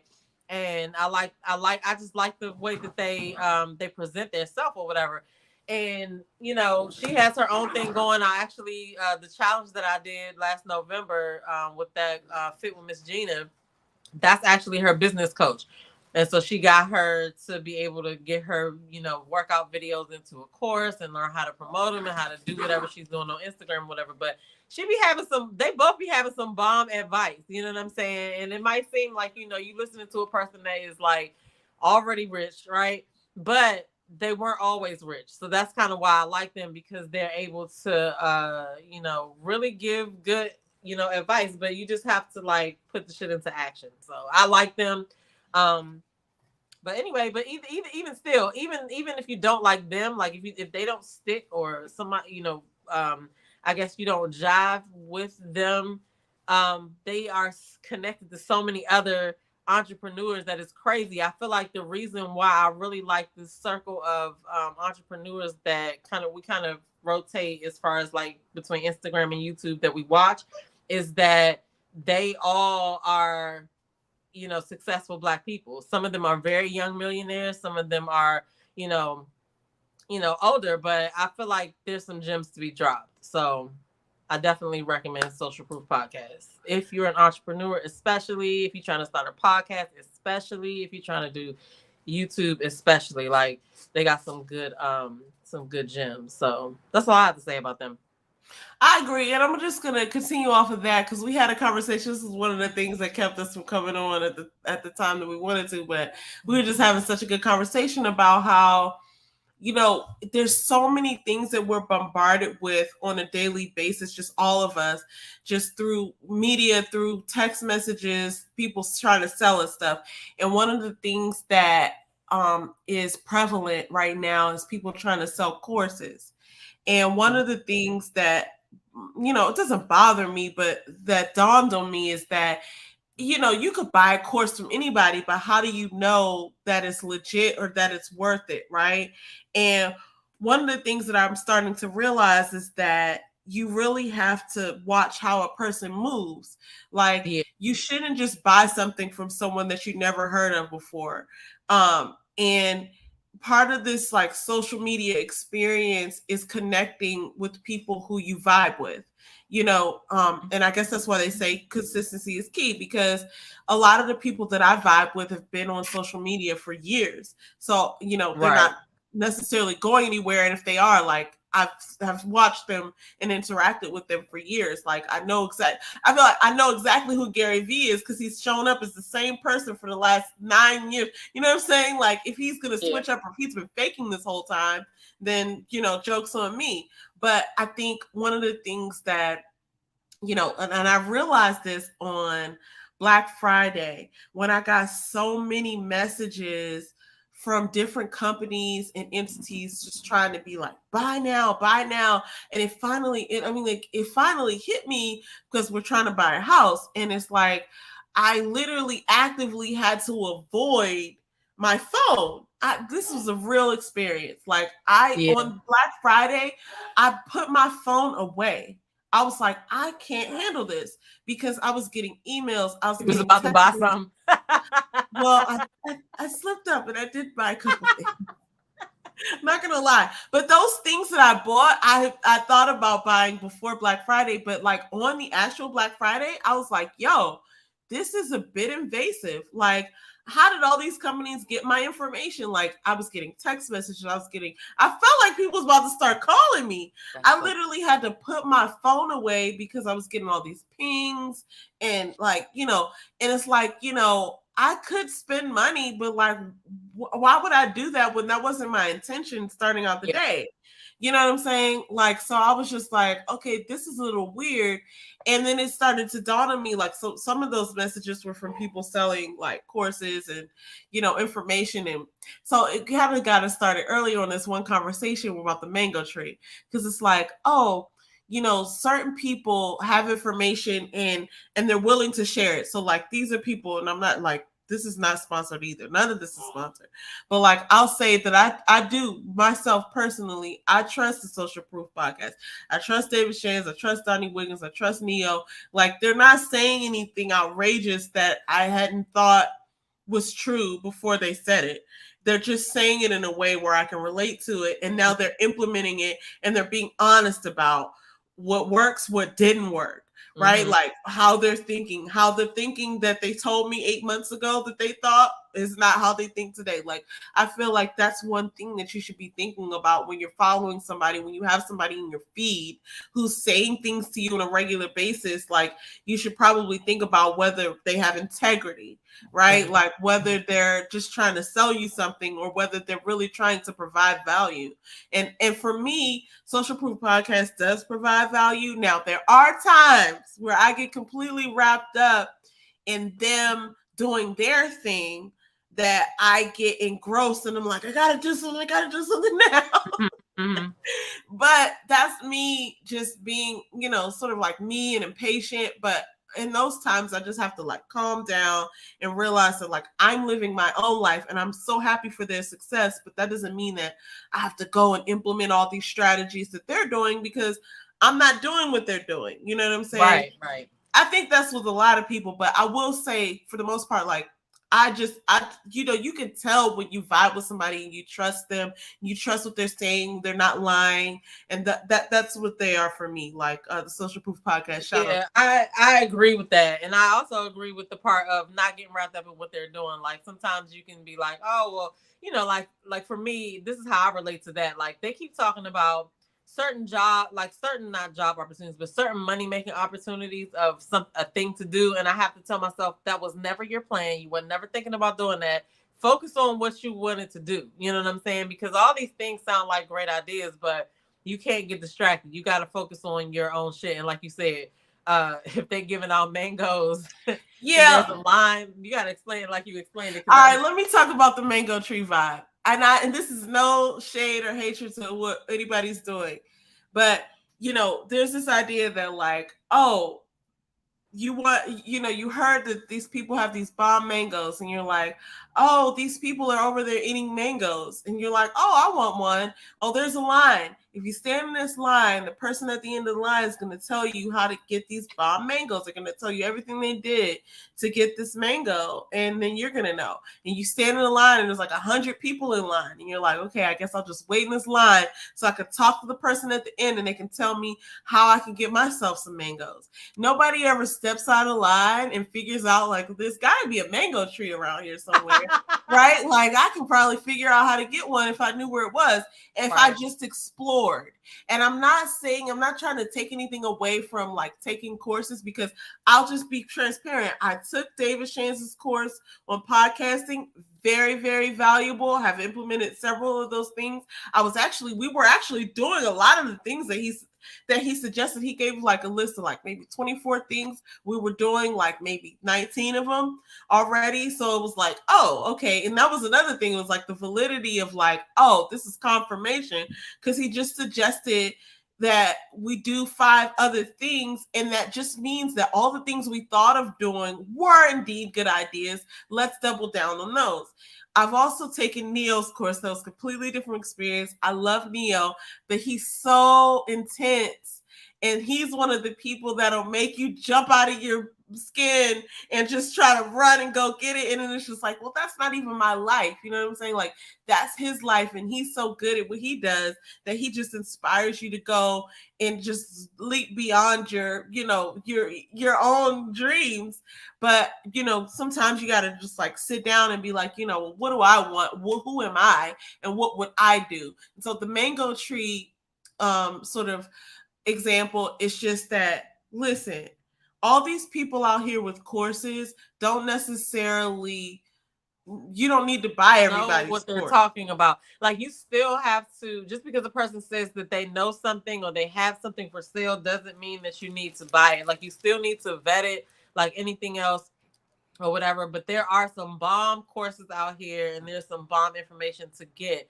But you just have to remember that this is the information of people selling knowledge. And so you just have to decide, are you willing to invest in the knowledge that they're trying to sell or whatever. But I sent you a little Instagram just now of Donnie talking about you got scammed, or you deserve to get scammed. It's in your I sent it to your Instagram. My Instagram DMs. Okay. I'm about to pull it up right now. That was funny. I saw that today because we were talking about her. It's funny that you said it because we were talking about her. She also did another video, but that video was funny. But you have to do your research on these things that you're going to sign up for. Like, if somebody says they have a course or whatever, like, you literally have to do your due diligence.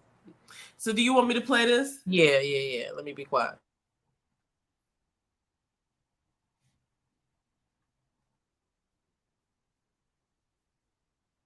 Oh, wait. Did you share your audio? Wait, what? Did you share your audio? Oh, shoot. I didn't. Okay, hold up. Because we can't hear.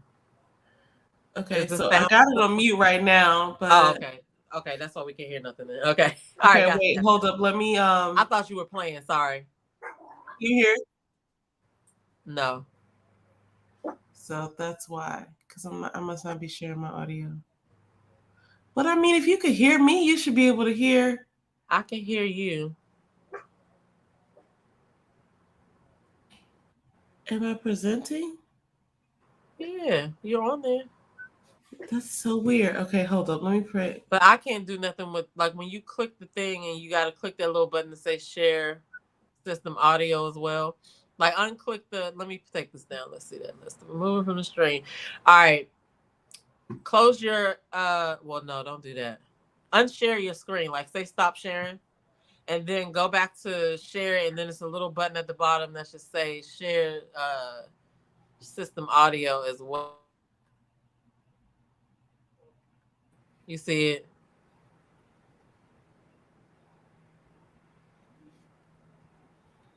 But yeah. No. Oh, wait, hold on. Oh, it didn't come up? See if it works now. So that works, but it seems like it should be able to hear, like, if my audio is playing on my computer. Here, try this. Let's see if you can hear it.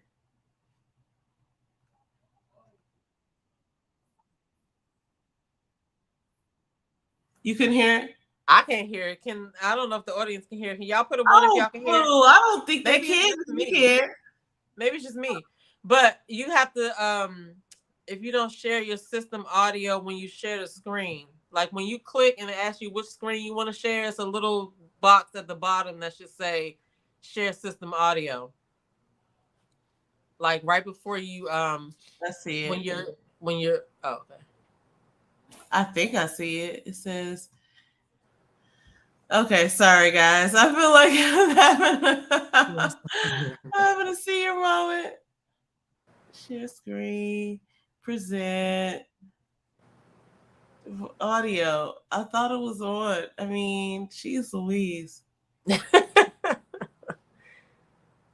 Maybe, you know what? Maybe if I bring it.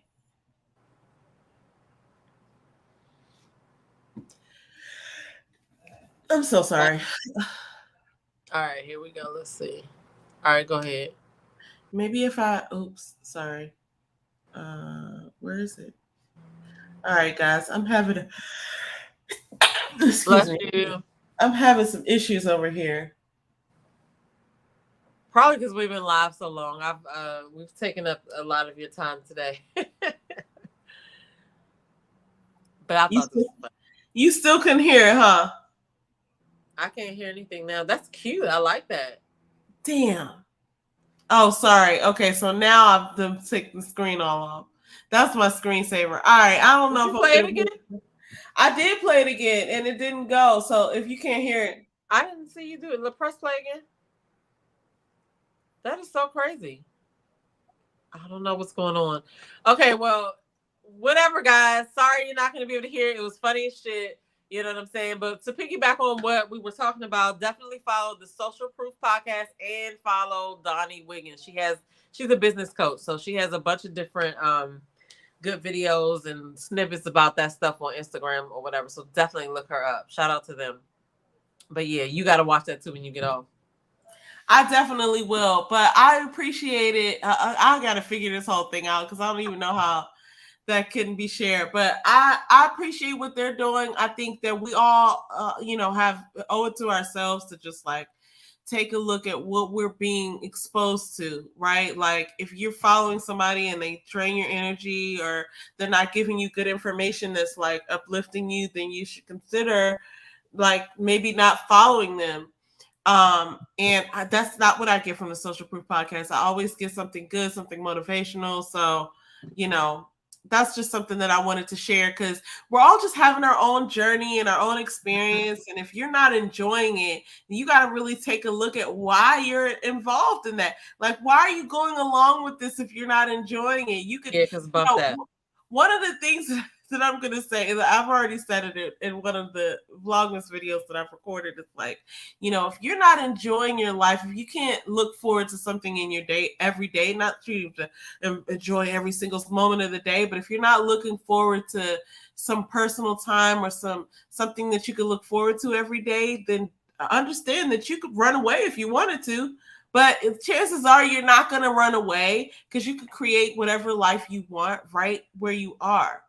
But the idea that everything's against you and everybody's against you is not real. So you got to really kind of like look at what you want, what you don't like, and how you can flip it into what you want.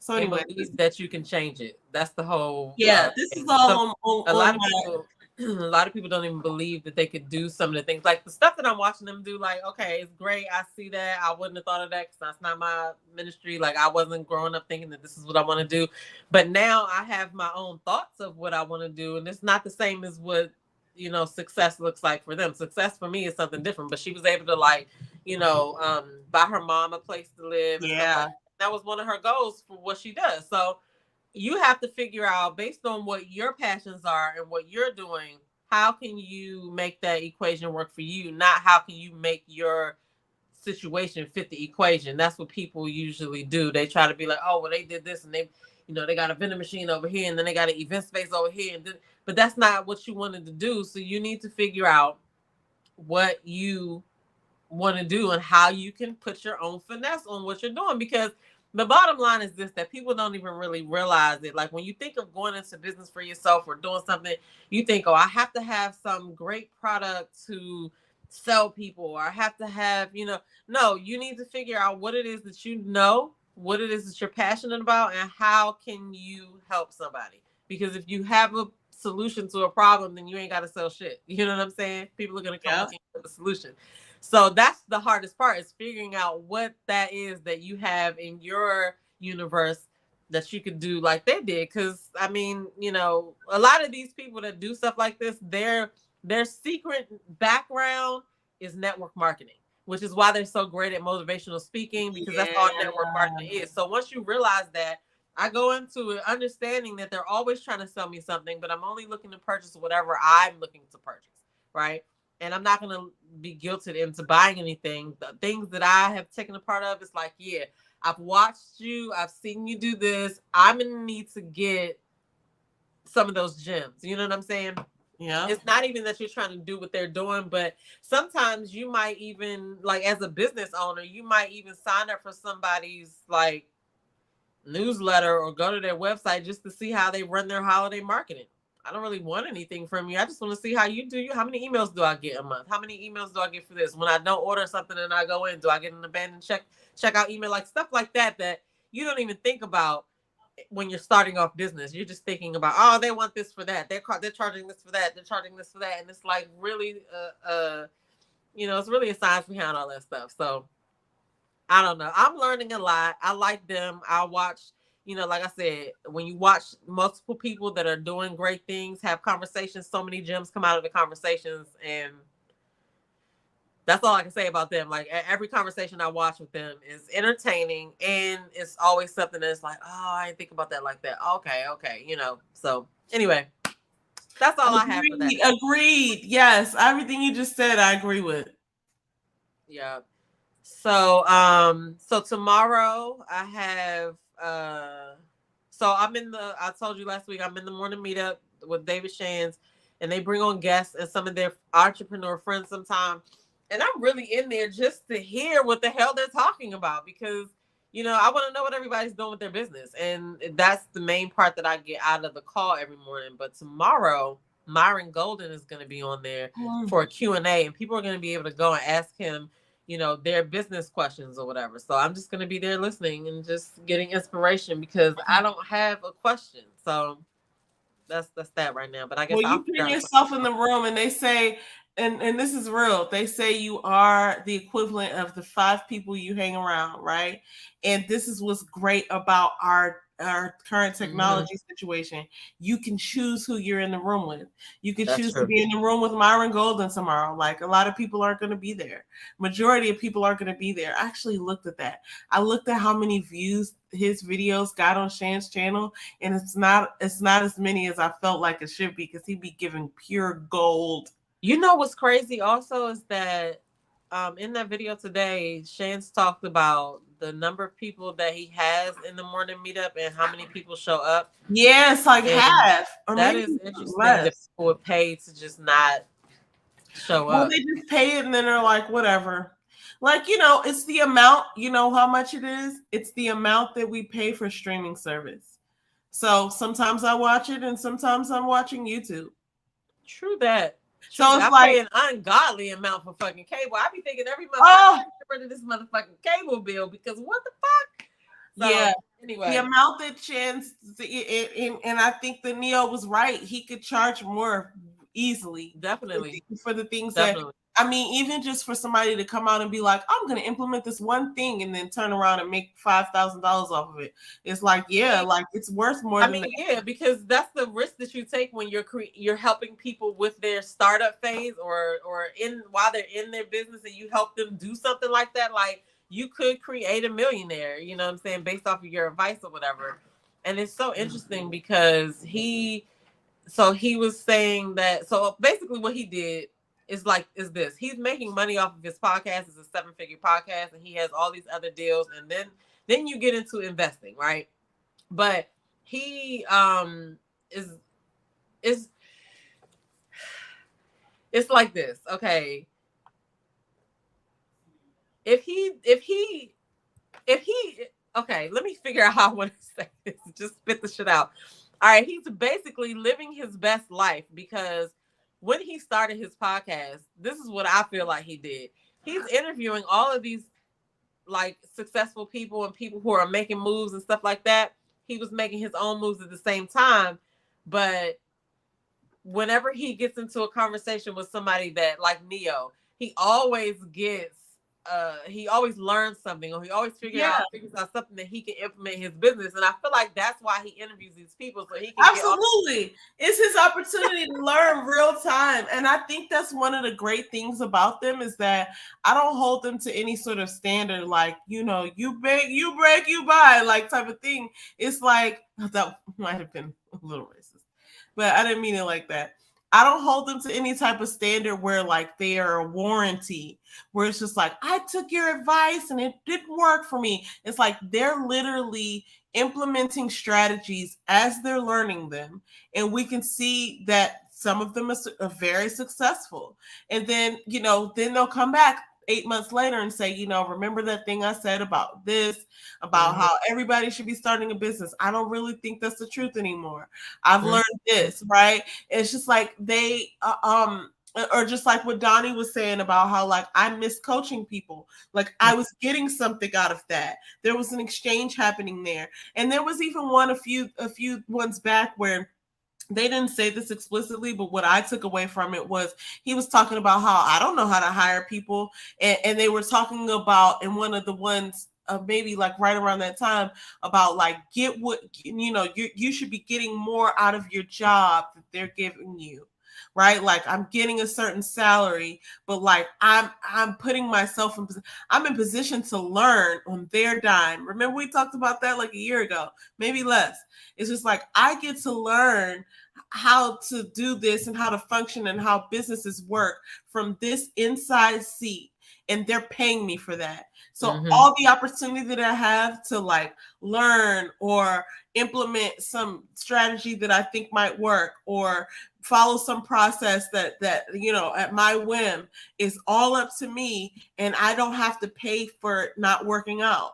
They have to pay me to show up to do that and to learn from that. And I feel like that's an opportunity, and I feel like they actually are doing that real time with entrepreneurship.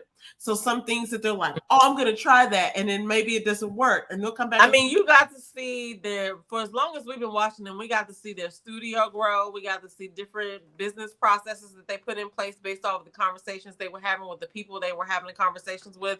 You know, some of the offers and some of the courses they even came up with. They got that advice right there on the podcast show. You know, and we still see David struggling with trying to. He doesn't want to raise his prices, and he doesn't want to. He believed that like, oh, like I should do this, or you know, Donnie told him a few episodes back, like you have too many people in your staff. I thought that was pretty breathtaking. I was like, oh my God, they're standing right here. I'm sure.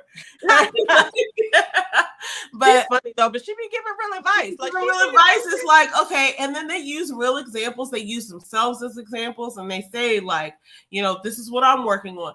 David has not been shy about saying how like his taxes aren't in order the way he wants them to be. He's getting them in order. He hasn't committed any fraud, but he's like, oh, my paperwork was messy. And it's like, yeah, we all going through certain things, and it's like I appreciate their transparency in those ways where it's just like, oh, I'm gonna try that.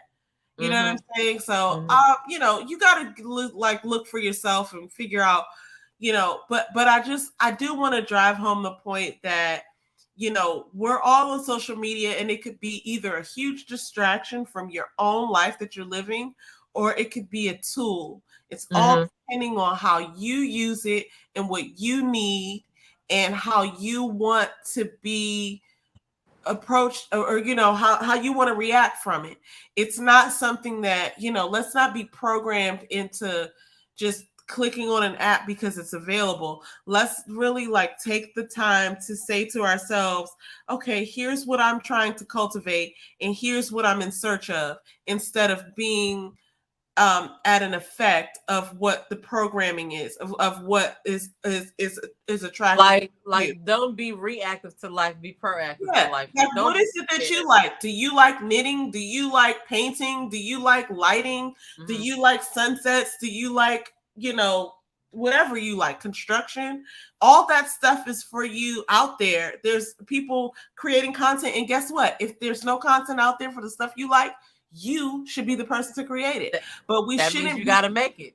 Hello. But it shouldn't be that we're just at an effect of our feed. And I think sometimes we get into that mode of like, reaching for our phone, wherever it might be. I wanted to talk about the TikTok ban too, but we'll talk about that next time. We get into this mode of like, oh, well, it's not even that we're bored. We don't even get the chance to be bored these days. I remember back in the 80s and 90s when we would sit around and actually have to form the sentence, I'm bored, right? we don't have the chance to do that these days, because before you know it, you've done clicked on 2 or 3 apps that are opening your phone. And you're like, oh shit, I gotta do one or right. two. And then 20 minutes I haven't done it because I've been watching this. I've been watching this. So not I think this, but some bullshit on YouTube. And I've taken a step back for real, like this year, and I'm going to be even more intentional about it in 2023. I'm taking a step back from consuming, and I'm going to choose what I want to consume. Yeah, me too. And in the meantime, I'm just going to be in my thoughts and in prayer and in human relationships.